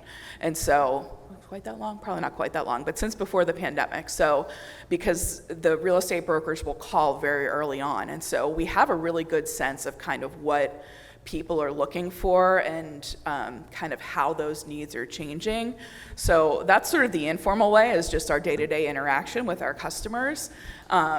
And then, you know, more formally, we do participate in, we collaborate quite closely with the downtown organization. We do stakeholder outreach. We've got a downtown parking committee that's comprised of, you know, people who are stakeholders as well as other interested parties. We meet with them monthly, and also that's a public meeting, so, you know, we take comment there. So we actually have quite a lot of contact and quite a lot of touch points with the community that we use to sort of try to feel things out and see where things are going, so. And then from the land development side too, as Sarah mentioned, is we have an idea of what, new businesses are coming online, and again, what the amenities and certain things that they're demanding. Thank you. Suzanne. Hi, thank you again for your presentation. I love the idea of having, you know, mixed modes of transportation altogether. I mean, that's what we had before, and it worked quite well. But I think we are all interested in thinking about what could be different and maybe better. And the idea of a purely pedestrian zone, not saying that the whole spine of State Street could be that, but maybe part of it. Is that even a possibility? I know you mentioned trade-offs, that there will be trade-offs to reroute bicycles or, you know, but is that even could that be a possibility to just have a purely pedestrian park? That is a possibility, and that's, as we explore the future concepts, it's just, again, with the transportation mode lens, if you favor one mode, which is fine, what happens to those other modes to try to tell the story? And is that satisfactory for the community? That will be the discussion. Right. Okay. Well, that's it. Thank you.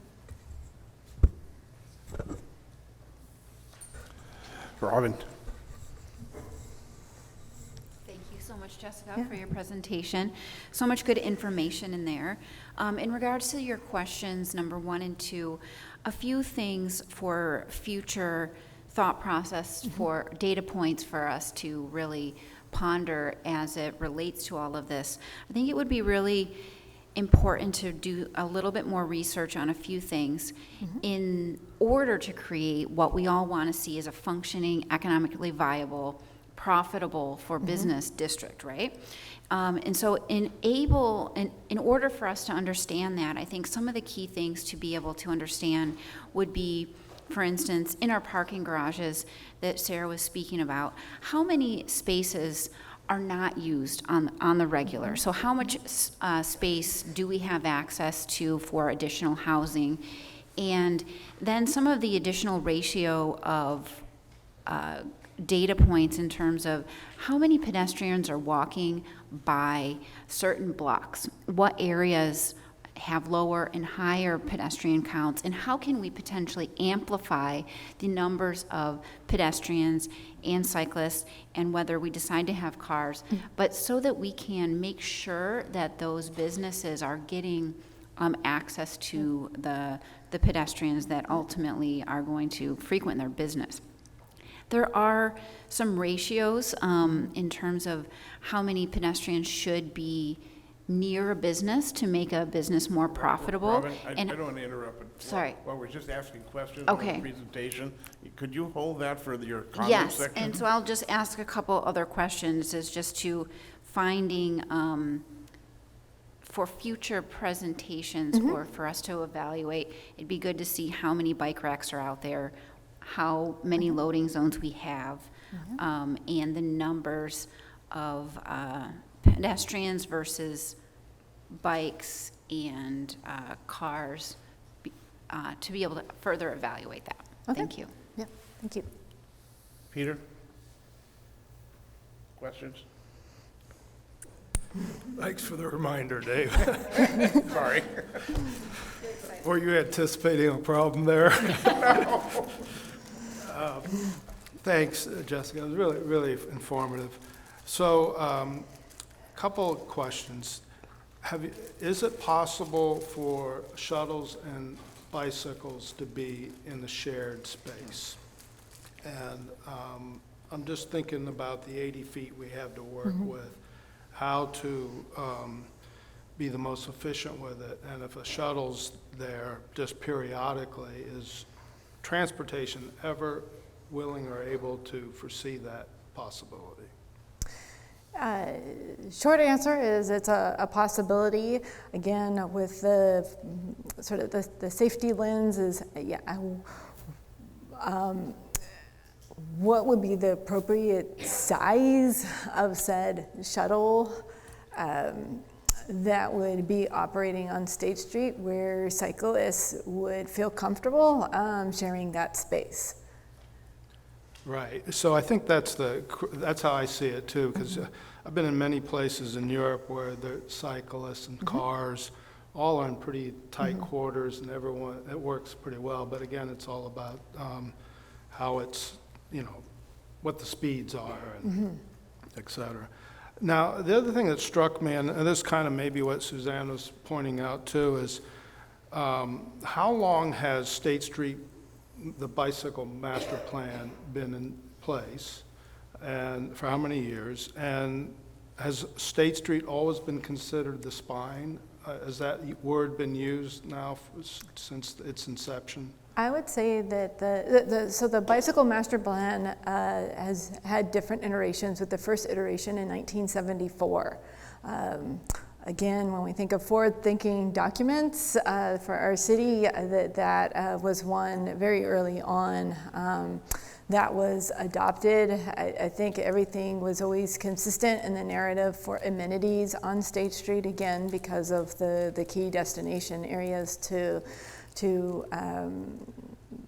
visit State Street, because yes, cyclists are part of the economic engine too, as well as pedestrians and then other mode choices. So I would say that it was coined as the spine from the 2016 as a result of the robust community effort that was undergone at that time. Okay, that's helpful. And then lastly, when you were describing the spine, you said you mentioned the freeway connection, but I didn't really understand that solution that the spine was solving. So if you could just expand on that. Why the connection and why State Street versus another street is when the freeway went in, our grid was disrupted. Where it wasn't disrupted was State Street. Then there was access Castillo Street, Garden Street. Castillo Street, Garden Street all have freeway on and off ramps. And you can imagine that that's not the most ideal situation.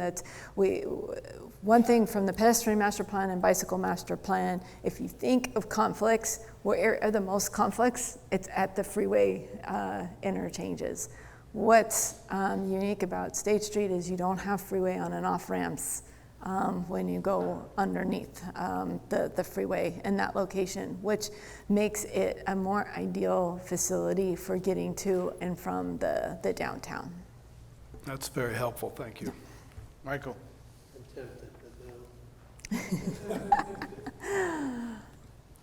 Okay, so we will, at this point, look to public comment, and I will look to Tess, if you want to conduct the public content here, both in the room as well as online.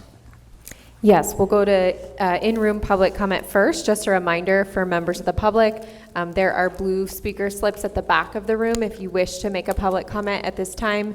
If you could please fill one out and then bring it up to me, I would really appreciate it. We will start off. I have Catherine Vicenti. Catherine, if you'd like to come up to the podium. Not just pedestrians, bikes, and cars, potentially any combination of those, but what we're calling those people who are just.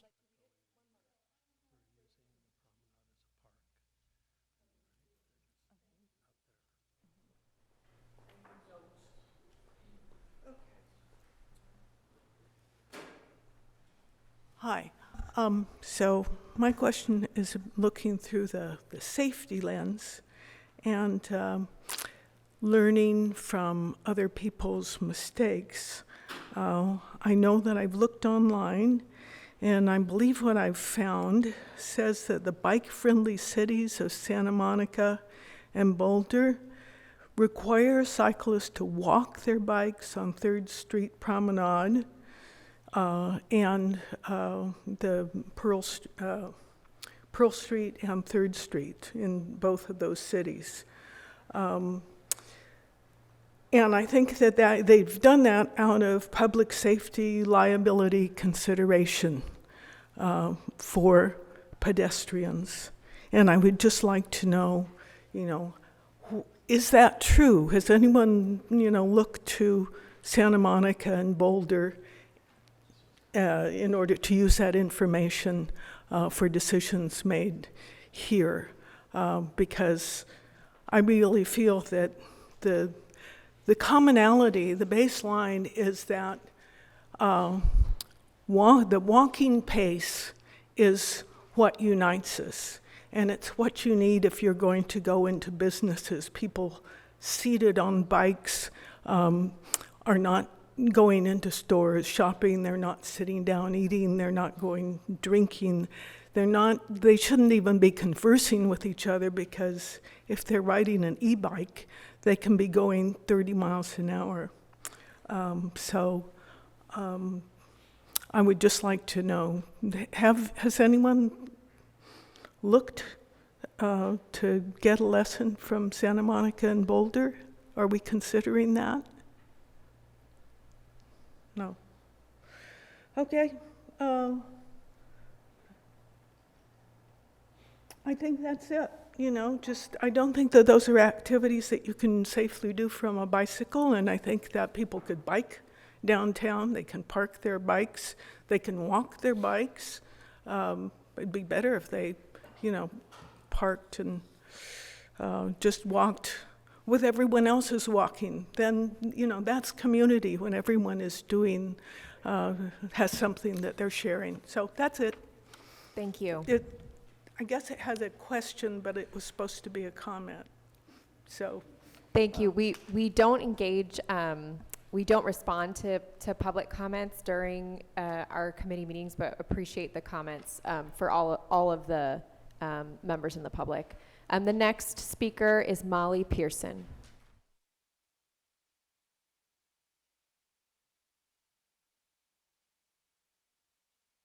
Thank you very much, Ms. Grant, for the great presentation. I don't have a whole lot, but I'm actually going to gonna answer some of your questions, the number 1 and number 2 in my comment.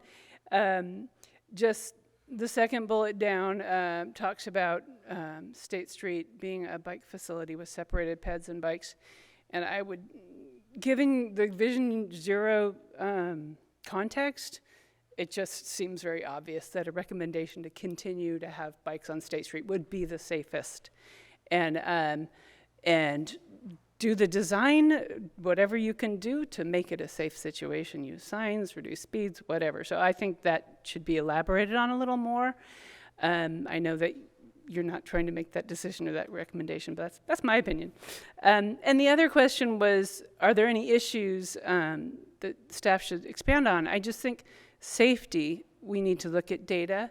I really appreciated you talking about bikes versus cars and peds versus cars. Who gets injured the most? What are the severity of the injuries? Let's look at some data to see, kind of to make people understand bikes and peds can be in the same place and move through the same place safely.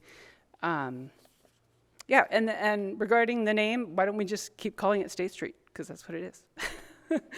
Thank you. Thank you. Next, we have Sarah Siege-Slag. Sarah?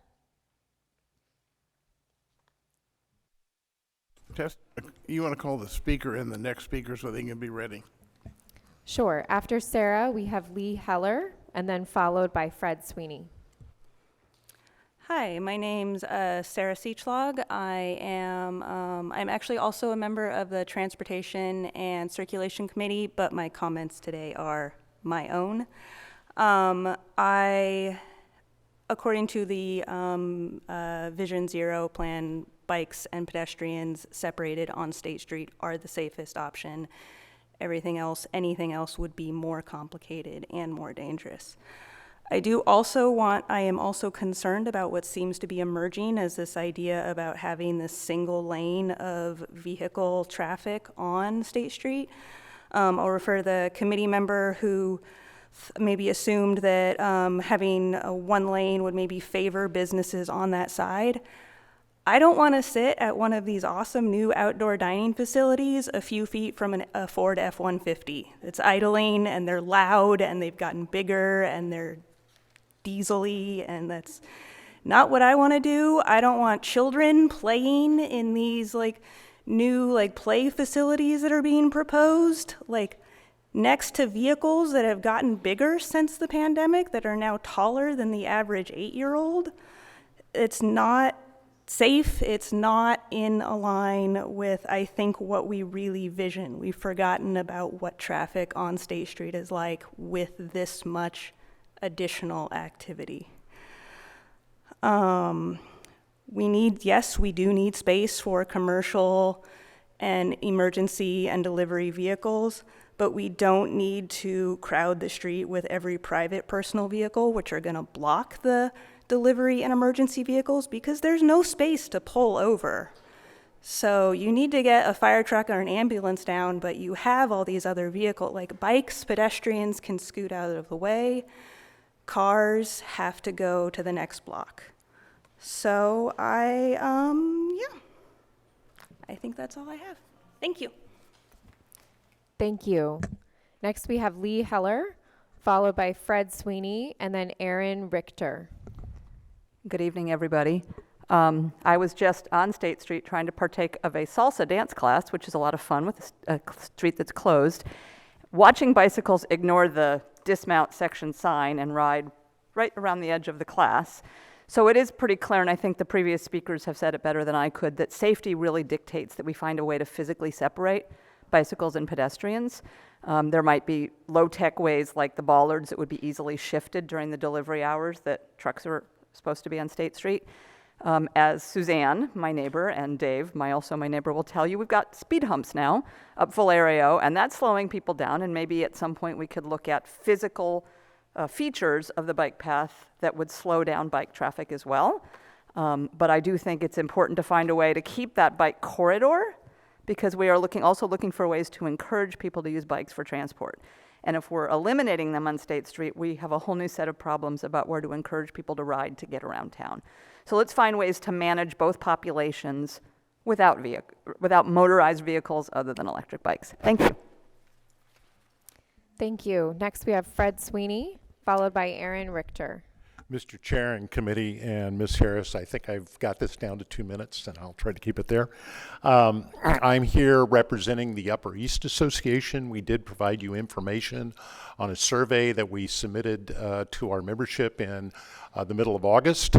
It was responded to within almost a week. We sent it out to over 400 individuals within our membership. We got 165 or 170 responses within a week. And the highlights are, as it focuses on transportation, is that there is a huge concern about bikes, bicycles, e-bikes, etc. The perception is that it's been a Wild West show downtown, etc. Unfortunately, regardless of surveys and other data, the bike lobby did not take the last 3 years to educate and develop a culture of safe practices. We should also note that it's not just the young people behaving badly, but adults that should know better. And I just came back from Europe, where they've had a long culture of learning how to ride bikes. We don't have that here in this country, so that's a problem. The other issue considering safety and a moral obligation is shared by our members is the continuing amount of homeless population, particularly at the point in the evening between twilight and darkness, where they tend to bed down for the night. Much more must be done with that issue.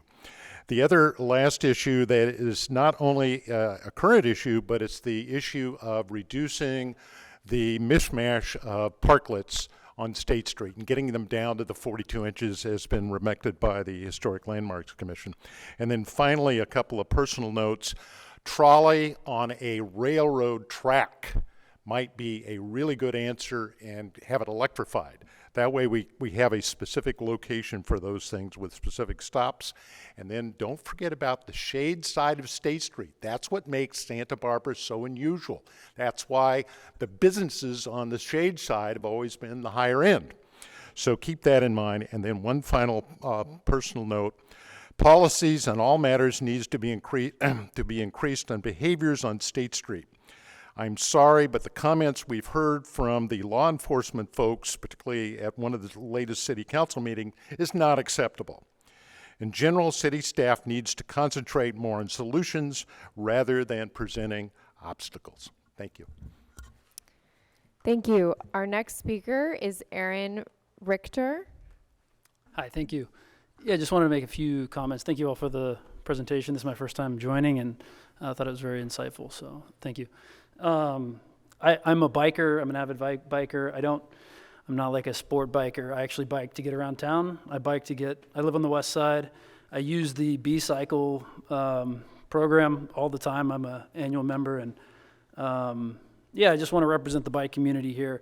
I think that it's great that we can bike on State Street. I think if you want to work out on a bike, you can take some of the other roads and have a more straight thoroughfare. Being able to bike down State Street with the crowds at a leisurely pace is awesome. Honestly, I don't like the idea of a bike lane on State Street. I think that it would create like a speed zone where you wouldn't be able to have kids running, playing on their scooters or whatever. I saw a couple of kids like 3 or 4 years old just playing and dancing in the street the other day, and I thought it was awesome.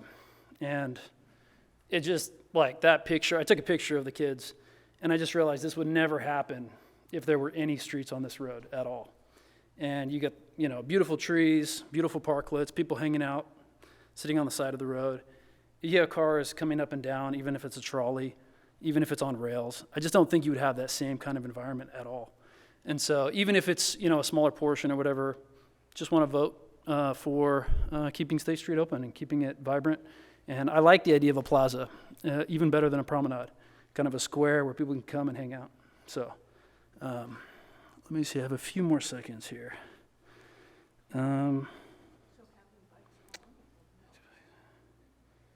Yeah, I think that's all I have. I agree about the homeless situation. Would be great if we could create more, solutions for that. That's obviously takes away from that beautiful environment. And but we want to find creative solutions. So anyway, thank you for taking my comments. Great, thank you very much. Do we have any other speakers, members of the public in the audience who wish to speak at this time? Okay, we will move on to online speakers.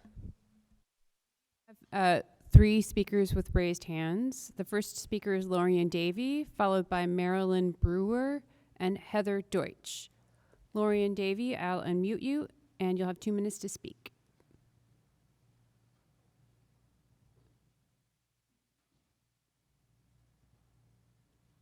Lorian, go ahead and speak. Can you hear me now?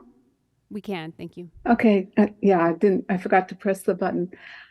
So I wanted to thank Jessica Harris for her beautiful presentation.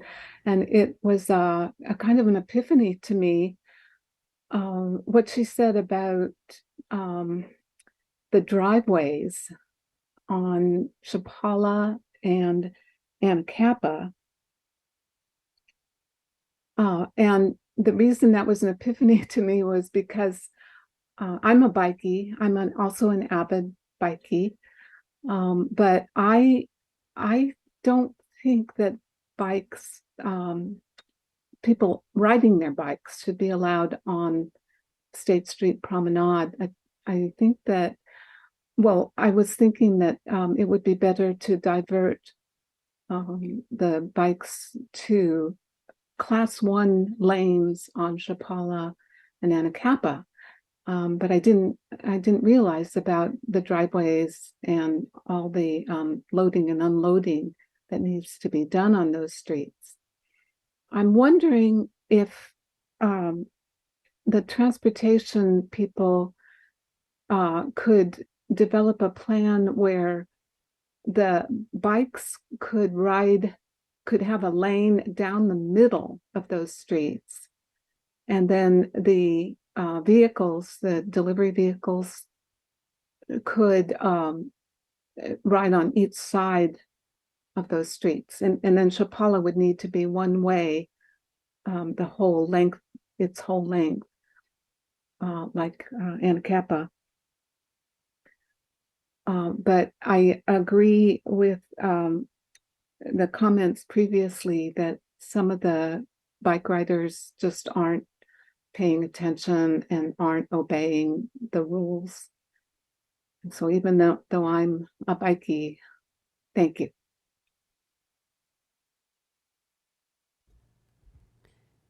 The next online speaker with a raised hand is Marilyn Brewer. Marilyn Brewer, go ahead and speak. Okay, actually, I did speak before and had intended my the comments to be relevant to today's agenda. I was really happy to hear the inclusion of the downtown shuttle as part of the absolutely necessary transport planning. I just want to point out, with respect to the issue of how many different forms of transportation can go up and down State Street, that for those of us who are users, there's nothing wrong with the idea of the trolley going up Chapala and down Anacapa. With the Paseo system the way it is, to get back and forth across State Street from there, that is an absolutely acceptable thing that would reduce the usage on State Street. And I just also want to reinforce the earlier comment I heard about the idea that allowing traffic on a one-way basis, to me, is a compromise that does not work at all. It just ruins the whole point.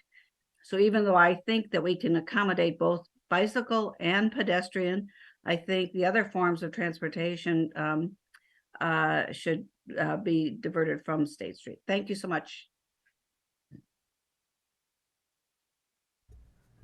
The next speaker is Heather Deutsch, followed by Jim Marston. Heather Deutsch, go ahead and speak. Hi, thank you. Thank you for the opportunity to speak, and Jessica, for your very useful presentation.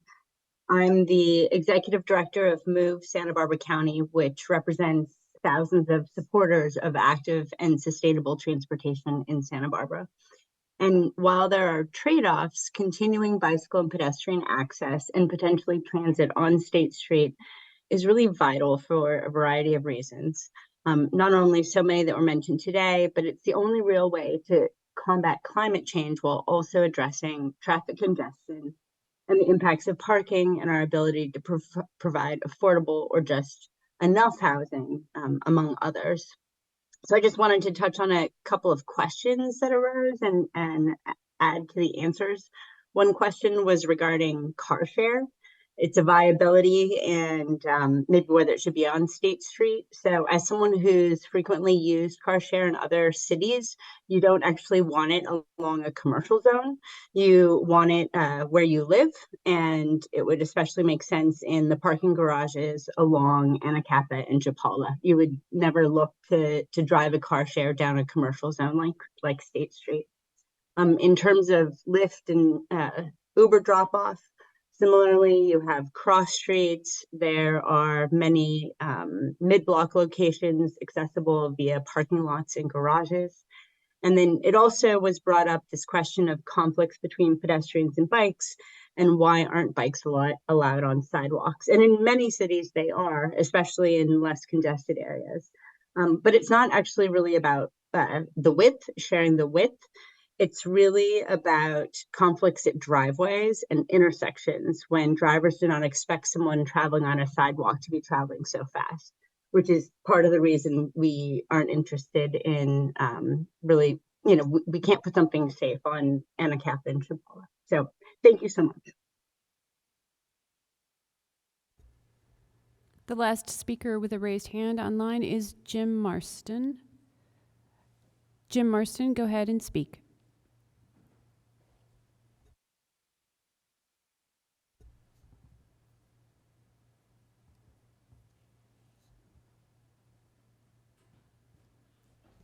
Jim Marston, your hand is raised. You can go ahead and speak now.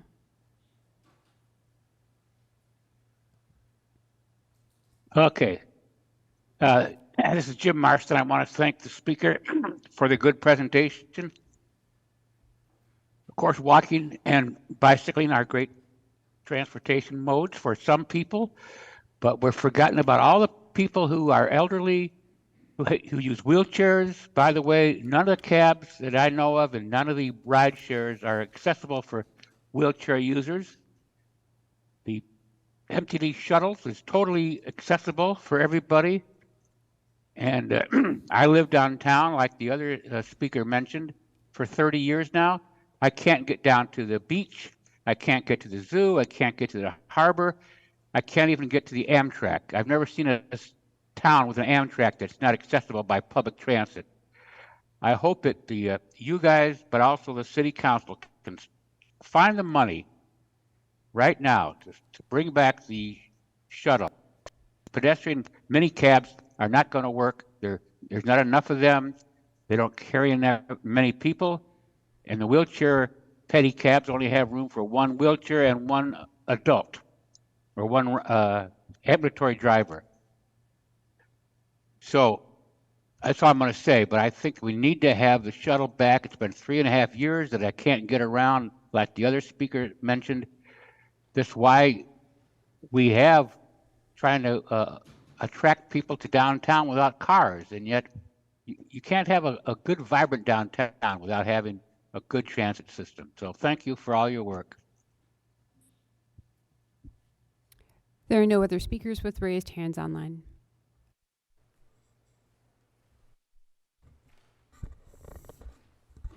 Okay, we will, with that, close public comment.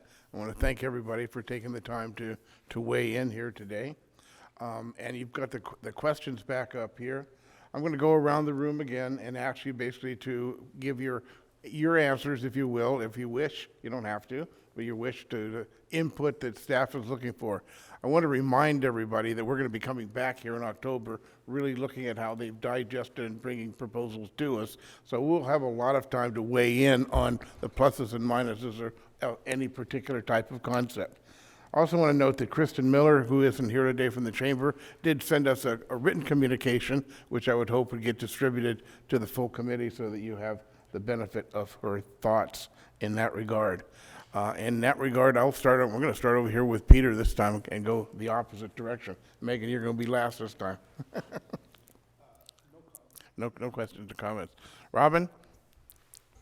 I cut you off last time. Now Okay. the floor is yours. Great. So I would really like to see kind of the ratio of an effective plan that creates the ratio of that car share versus pedestrian versus bike, all of those things that make a viable downtown, and how we can make that ratio work for us and make sure that all of our elements are covered and find a way.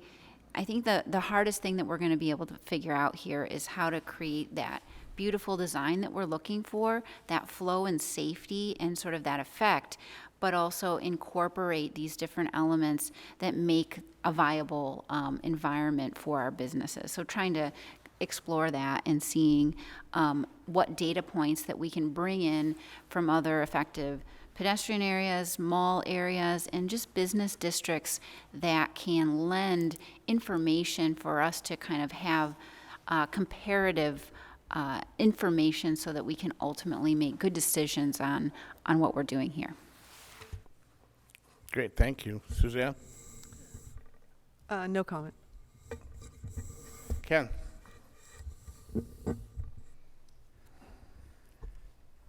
So going back to some of the questions I was asking earlier,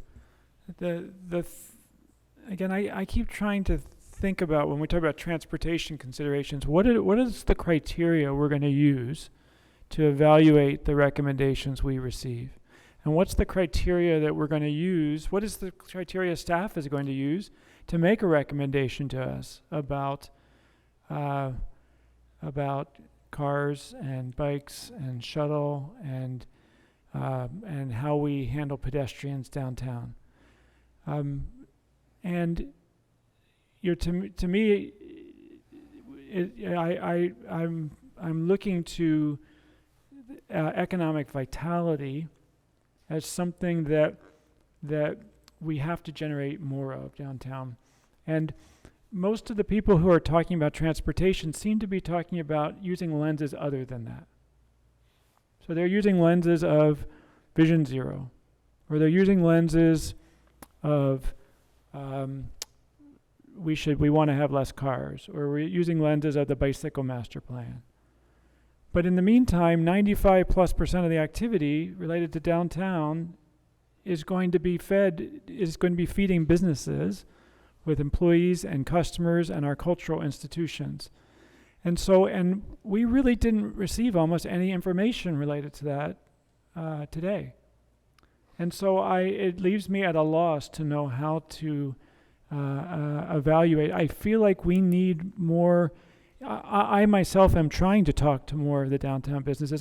One of the things I've learned in this process is there's a whole lot of people who speak for Santa Barbara businesses who don't really speak for Santa Barbara businesses. And so the only way I'm finding to do this is to go out and talk to people. And there's a big diversity of opinion there as well. So for me, when I think about transportation considerations, I'm going to be looking for what will help me know that we are going to be creating more economic and social vitality downtown. That's going to be how today I wasn't provided with very much information, and it wasn't necessarily the intention of today to help me do that. So if you have other information that can help back up the recommendations that staff is going to come to us with about transportation, I would like to see that. Thank you. Hillary? No comment, just kidding. Obviously, this is a big topic for me, and I appreciate that we're having at least this first meeting to focus on this, because it's actually been the biggest source of conflict and public comment and everything, and so it's interesting that people are sort of staying quiet and to answering these questions. So a few things as far as considerations go and trade-offs and things to think about moving forward. After our last meeting, which I think we all agree was the most productive and positive meeting that we've had so far, this concept of gateways and districts and serving those and having these sort of identity and where are people going, where are they coming from, what does this mean for our cities? So things like, well, my gateway is the waterfront. Well, mine's Carrillo because I'm coming off the freeway, I'm coming from somewhere else. That's really triggered a lot of thought to me as far as what circulation looks like via any mode.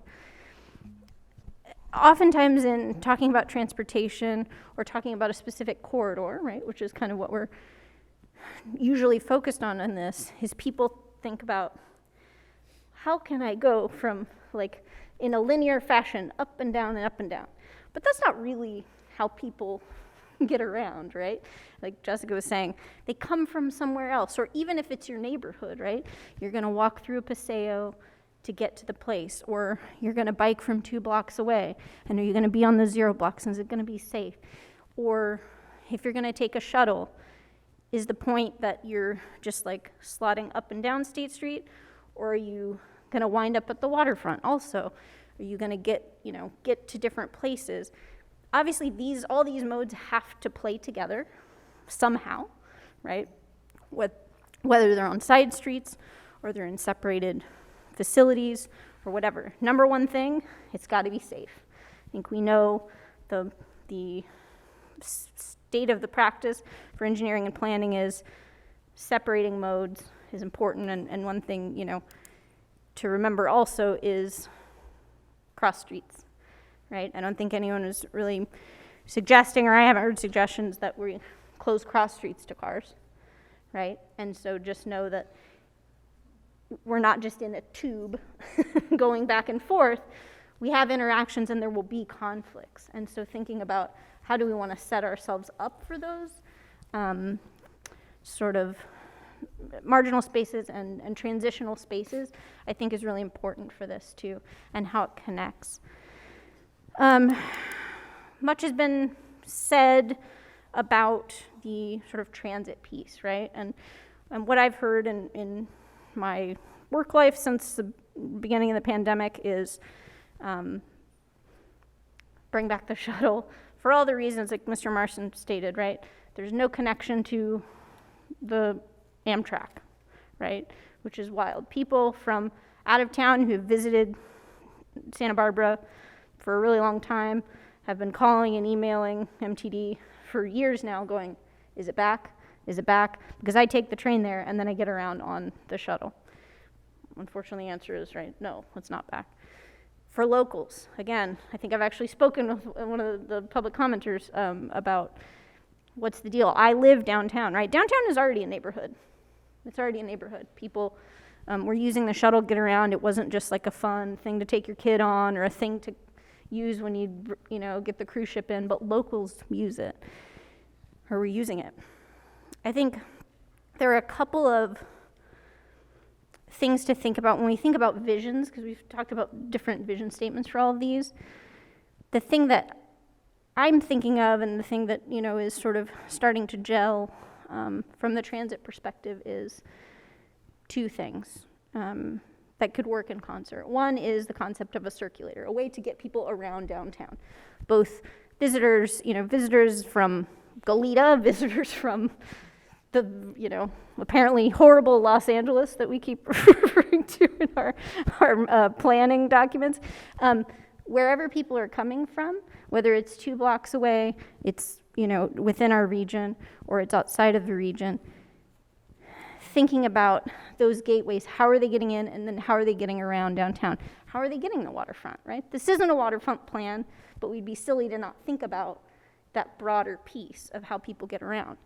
The other piece is, so that's a circulator, right? It could, there are a lot more complicated considerations if it's on the street, right? A lot more safety considerations if it's on State Street specifically. If it's on Chapala and Anacapa, it's a little bit easier, and there are ways to connect that. It's not rocket science. We always did it with the shuttle on farmers market days, for example, when it was on State Street. So that's possible. And I think there's a need there, and we keep hearing from the public there's a need. The other piece is sort of a more on-demand conversation. Some of this has been brought up at council. Microtransit was mentioned. Just that term, I think, is sort of undefined in a lot of ways. The way that I see it defined most often in the transportation industry is on-demand, flexible, generally curb-to-curb or point-to-point service within a specific zone for a flat fare, right? So ideally a shared ride, something that's on-demand in the sense that you could book it on an app or maybe make a phone call to get that vehicle to come to you, pick you up, and then take you the other place within that zone. So maybe there's a stop in the Funk Zone or at Shoreline Park that's going to bring you downtown, right? All those different locations, those areas of interest, points of interest, the mission, getting you down to where you need to go and not waiting for the thing to come through. These are different transportation applications, right? Some people want a hop on, hop off experience, right? Some people are like, I'm going to dinner here, I want to get picked up here and go there, and that's it. That could be the same person in the same day, but, for different reasons. And so I think looking at it from that perspective is how I've been taking a look at it. As far as other things to consider for evaluation, span of service, days of the week, right? When the shuttle was running, it ran a lot, right? In the summer, it was every 10 minutes on State Street. It was, from mid-morning into the evening.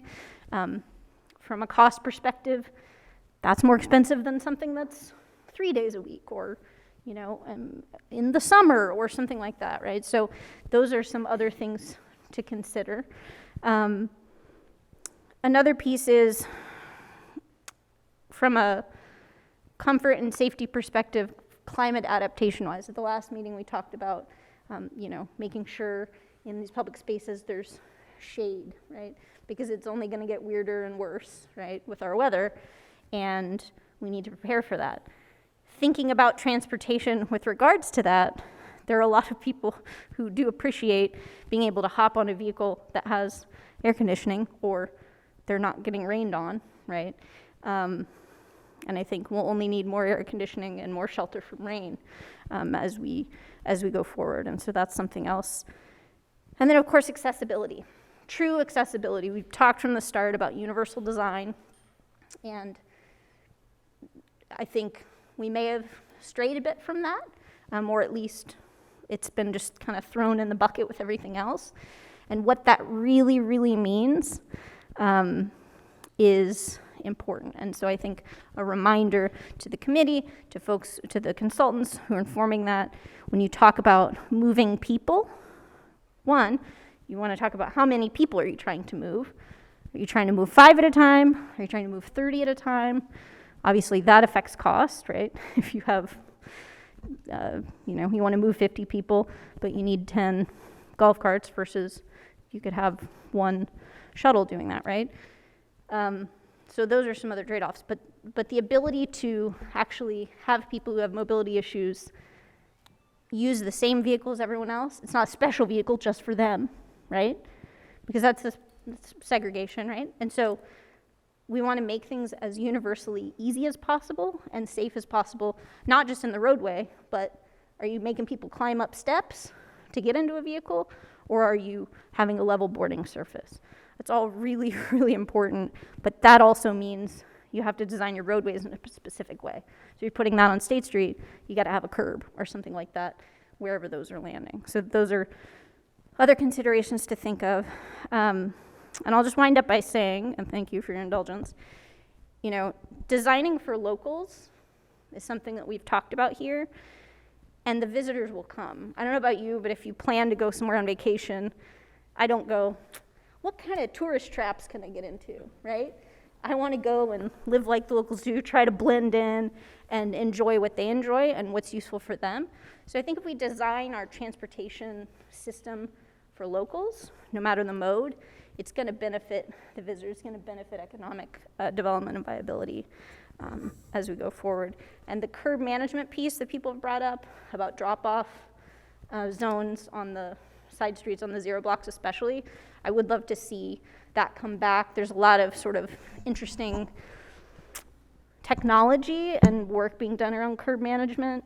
Well, probably internationally, but definitely in California right now, that would be, I think, is an important part of the plan generally to see for drop-offs and for deliveries and things like that, commercial loading and unloading. So, thank you.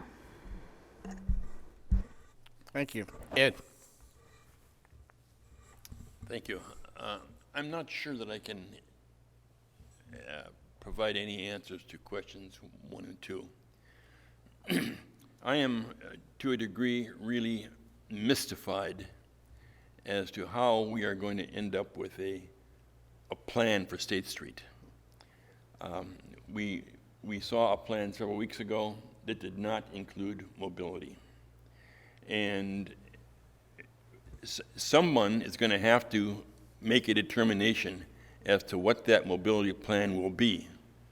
We're going to have to raise our hand that we buy into whatever.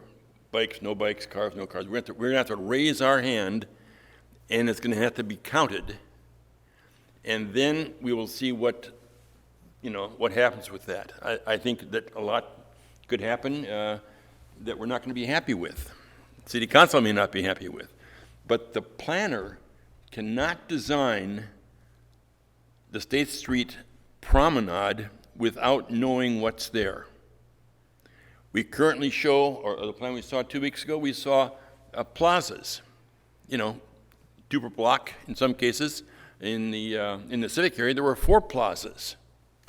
You can't have cars or bikes riding down the street and have a plaza that is going to be activated. It can't happen. You can't have kids out there doing a gym class. You can't have anybody out there when you have vehicles, either bikes or cars, on that street. And if we do select bikes or cars, the planner is going to come back with a different plan for us. A different plan that we may not like. We're going to have to like it, but it's not going to be universal or totally accepted. But right now, I don't think the planner should have a pencil on paper until we tell him what's going to happen with mobility on State Street. It is so critical. As an aside, I was on State Street this morning, and I'm there quite often, but I was there this morning, and I was talking to a business person. And this business person was so mad, didn't know I was on the committee until a little later in the conversation. This business person was so mad because they said, we have been ignored. No one is really talking with us. This person was just beyond belief. I was fearful for my dog who was with me. I seriously was. And they say the retail down here has got to be taken care of. Hey, Ed, I love your comments, but could you answer the question? I can't answer any of them. We're going to get to the subject you're talking about, but that's not the subject. Okay, I can't answer any of those. Out of my hands. Can't answer any of them. Okay. I don't know where we're going. Okay. Thank you. Kristen. Thank you. So this presentation gave so many details in ways that, well, I'll start with the positive. It's magical to ride a bike on State Street right now with it just wide open. I'm a big fan of the B-cycle. It's really fun.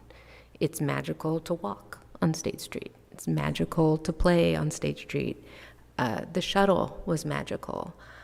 I'm really worried that the trade-offs, some of these trade-offs, may not be worthwhile. And I'm just going to be just really clear myself. If we can't solve the State Street for all with the accessibility, wheelchairs, elderly, and young people, then we have failed. I mean, I'm just going to put it, I mean, I think maybe even, I think we're sharing the idea there that until we can solve that, I don't know how we move forward. And right now it isn't accessible for all. It's tempting to say it is or could be, but we've heard enough from members of our own accessibility committee telling us it is not, and members of our community saying that it is not, that we can't ignore that. And I think until we have that accessible shuttle, trolley, tram, people mover circulation. I'm the one who talks about microtransit. I'm a big fan of microtransit. You bring up really good questions about, if you had a shuttle that was every 10 minutes, does microtransit replace that? And I'm not sure that it does. I don't know. I just know that we tried to put this in the pilot program because I will speak for myself. I'm so desperately needing to get this question of accessibility answered. It's been too long, and now that we're moving out of, emergency status, it's just not acceptable to ignore it. So I would like to see what the solution for that is. If we can't have that and bikes, or we can't have that and a promenade, then I don't know how we move forward. And as much as I'm such a strong believer in this being a promenade and keeping it closed to cars, like I'm so firmly in that camp, but I can't ignore that it is not accessible for everyone, and we just can't make a plan that would pass if it doesn't have that. So that's something I want information on. With that as an absolute, just from my own perspective, then what are we looking at? So there's that. I would like to see a consideration of, in the flat, flexible, fun category, if it's sometimes open, sometimes closed, which people do talk about, when, how. I think what would be the recommendations on that would be something to come back with, what that would look like. And certainly there are some configurations that just could not be that flexible. So I'm interested in that.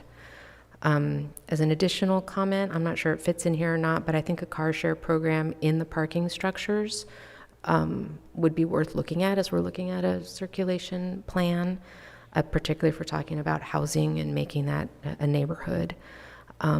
Really specifics on locations of drop-offs and pickups for Uber, Lyft, for whatever, for people, for moms dropping their kids off or picking people up.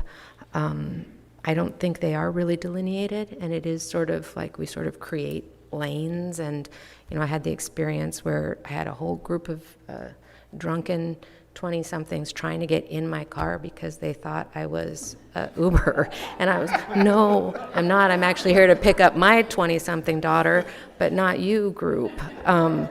So it's not clear. And so I think specifics on that would be part of it.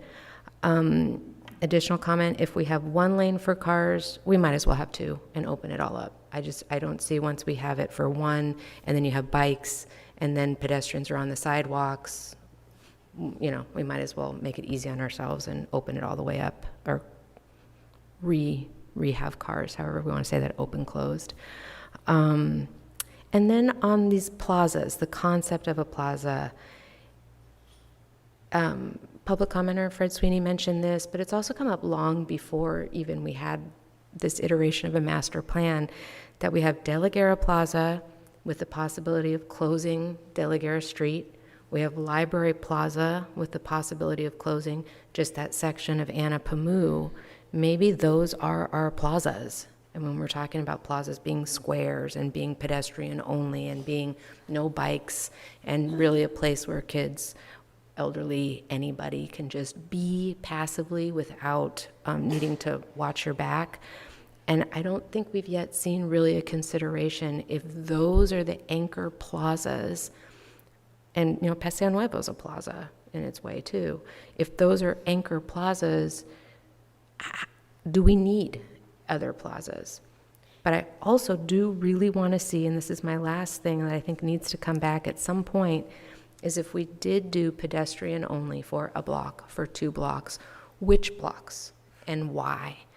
So again, we're sort of doing this pilot right now because we just want to see what is that like, which blocks, or I'll speak for myself.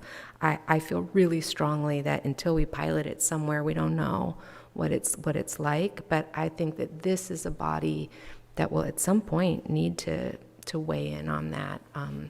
We have a lot of comments, maybe not here today so much, but over time, who just say it's just too long. And we haven't really addressed that, even though we have like the zones we talked about. I think it would be important to make a proposal of, we think this one block or these 2 blocks and why, based on that data of who's using the plaza, when, what are the shopping times, what are the family times, that kind of thing. I'm such a big believer in the cars not being on State Street, and even for the full length of it, but I, just to highlight, very, very concerned if we cannot answer this accessibility question relatively soon. I think it will be hard for there to be community support beyond that, and it worries me. Thank you. Michael. Thank you. I have to pick up my daughter in 2 minutes, so I'll be really quick. I would encourage each of us, if you haven't already or you weren't there, watch the 2 and 4 conversation at City Council from last week. I think it touched on a lot of these, and this all leads to answering those 2 questions. And Councilmember Sneddon talked about the time restrictions. I 100% agree, and that's something that I can work with you on, Jessica, on the big data, to figure out where and when. And in my opinion, and what I was telling my computer monitor during the council meeting was, don't close a block to bikes just because there may be some events in the future. We can accommodate the bikes, and then we can close a block if there is an event that requires it to be closed to bikes. So accommodate, and then do the minimum, not the maximum there. Also, we talked about related to that, and I think this is something that MIG kind of is a little bit at fault for, is every rendering we see is always Fiesta weekend, and that's not reality. If you go outside and walk up and down State Street, it is not Fiesta weekend. It is not super busy all the time. There is plenty of space. 80 feet is more than enough space to accommodate people moving by different modes. And again, when it is Fiesta weekend, if the demand dictates it, then we can knock it down to pedestrians only. Also, as Hillary mentioned, we always talk about planning for locals. We did receive a public comment letter today that had survey results, part of it, and they surveyed bicyclists on State Street, and I think the result was something about 90% of them were local. So if we're planning for locals, that's a lot of locals, and we can also dig into the big data to look for that. So to answer number 1, deep dive into the big data. Plus, I would like to see, you had a safety heat map. Perhaps we could turn that into a table, like before and after closure, to see how safety has changed. And then is there anything else that we should be considering? I think if we said no bicycles on State Street, it would be so hard to enforce unless you wanted to put a fence at the end of every block. If there's demand, people are going to do it. And it had me thinking of the Beachway along Cabrillo. You get bicycles, you get pedestrians, you get roller skaters, you get skateboarders, all on there. So if there's wheels, they should at least be considered in the process. And like for once, I thought if there is a bike facility down State Street, that it's some type of texture that would kind of promote slower speeds. Though that probably doesn't work with a skateboard or roller skates. So just a little bit of consideration to, you are going to have people, whether you allow them or not, who are going to come down on different types of wheeled devices. And then finally, I would just say that community is diversity and coexistence of that we can all get along and figure out how to do it and do it safely. That's all. Thank you, Megan.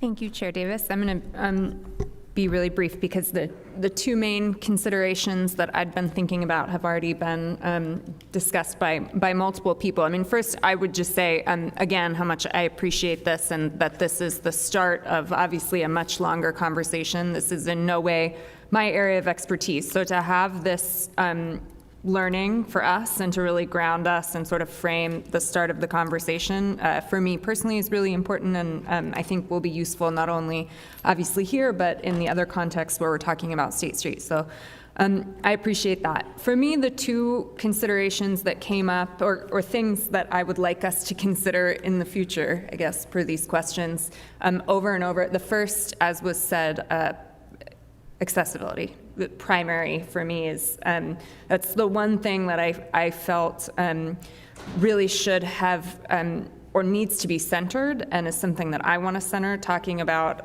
our elderly residents, our differently abled residents, our youth, the kids. Like, how do we ensure that access? I mean, exactly what Councilmember Snedden said and multiple others. Like, this, to me, has to be at the heart of all our plans, but certainly at the heart of our transportation and circulation plan. So if we can include not only that as a consideration, I guess, but really center that and foreground it, I think that would be, that is something that's really important and critical to me. And then the second consideration, I had similar questions, questions maybe is the right word, as our vice chair did. And I think that's what I was trying to get at with my question about how transportation and circulation plays a role in the evolution and continual defining and redefining of neighborhoods. Like, to me, there's this whole element of economic and social vitality that clearly is implicated vis-a-vis our transportation and circulation plan. And I don't have the answers about how we bring in those considerations, whether it's different stakeholders or, I don't know. I wish I did have that answer, but that was something that I think for me will be really helpful as we move forward to define what this looks like. What's the interplay going to be between this transportation and circulation plan and the broader economic and social fabric of what we're trying to build in this downtown? And I think that's a consideration. Obviously today it was a lot about the technical stuff and the history, but that sort of 50,000 foot meta level of how does this work together, and how can we get information about bringing those elements into this, what is a quite technical conversation, will be important to me as we move forward. So those are the two main things. Thank you, Chair. Thank you. I think all the comments have covered the items that I wanted to talk about. I was really moved by Fred Sweeney's comments of looking at what we need to have as well as what we wish to have. And those are two things which, again, looking into the future, we've spent a lot of time talking about what we need to have and answering the questions of today. And I think 10 years from now, those questions will have changed. I think the one area that I think, again, it's been mentioned, microtransit, transportation on demand is going to change over that next 10 years for sure. I mean, you're going to have self-driving vehicles probably in 10 years dropping people off all around town. MTD may be running, so, I won't say that because Teamsters won't like it, but. So again, I appreciate all the comments that have been there. I'd like to say that MTD internally is talking about bringing the circulator back sooner rather than later. So there are internal conversations going on in that regard. And I'd really like to have the staff meet with MTD to talk about the future of microtransit, bringing the neighborhoods, the Mesa, up in Upper San Roque, being able to bring those people downtown through microtransit. So having those discussions be very interesting. I also want to hear what did Transportation and Circulation Committee say? What were their ideas? What were their direction? They're our expert people. I'd really like to have that fed back to this committee so we have their thoughts in that regard, as well as DACA in terms of accessibility. I think those are key elements I'd like to see more of. So Jessica, great presentation. Thank you for that. It's great beginning to a really, I think, interesting conversation next month in that regard. So again, if there's nothing else here, right? Tess, anything else? Any announcements? Yeah. So our next meeting is scheduled for October 23rd. I will be in touch with the committee if we do move forward with scheduling another meeting in advance of that. We have had some internal discussion about scheduling site visits for anybody interested on the SSAC to do a bike type tour or walking type tour downtown, just to really get thinking differently in the space. We could also do it, you know, from a vehicle or shuttle as well. So that is in play right now. I will reach out via email with more information on that, but otherwise stay tuned and please do hold October 23rd on your calendar. Just to be clear, there is not a scheduled meeting right now on October 9th? No, there is not a scheduled meeting. So initially we had talked about October 9th as a potential meeting during the last meeting. We did not end up scheduling that meeting. We scheduled this meeting and then have waited on scheduling another meeting until I can find the right date. Good. Okay. And we may end up with moving. I do anticipate that October 23rd would be the time frame that the MIG team would come back with concepts, including the transportation component. I don't anticipate that occurring prior to that date. So if we do meet it ahead of that, it might be to answer some of the questions that came up during today's meeting or some other items related to the master plan. Great. Good. Thank you. Thank you, everybody. And I will adjourn the meeting and see you all next month, if not before.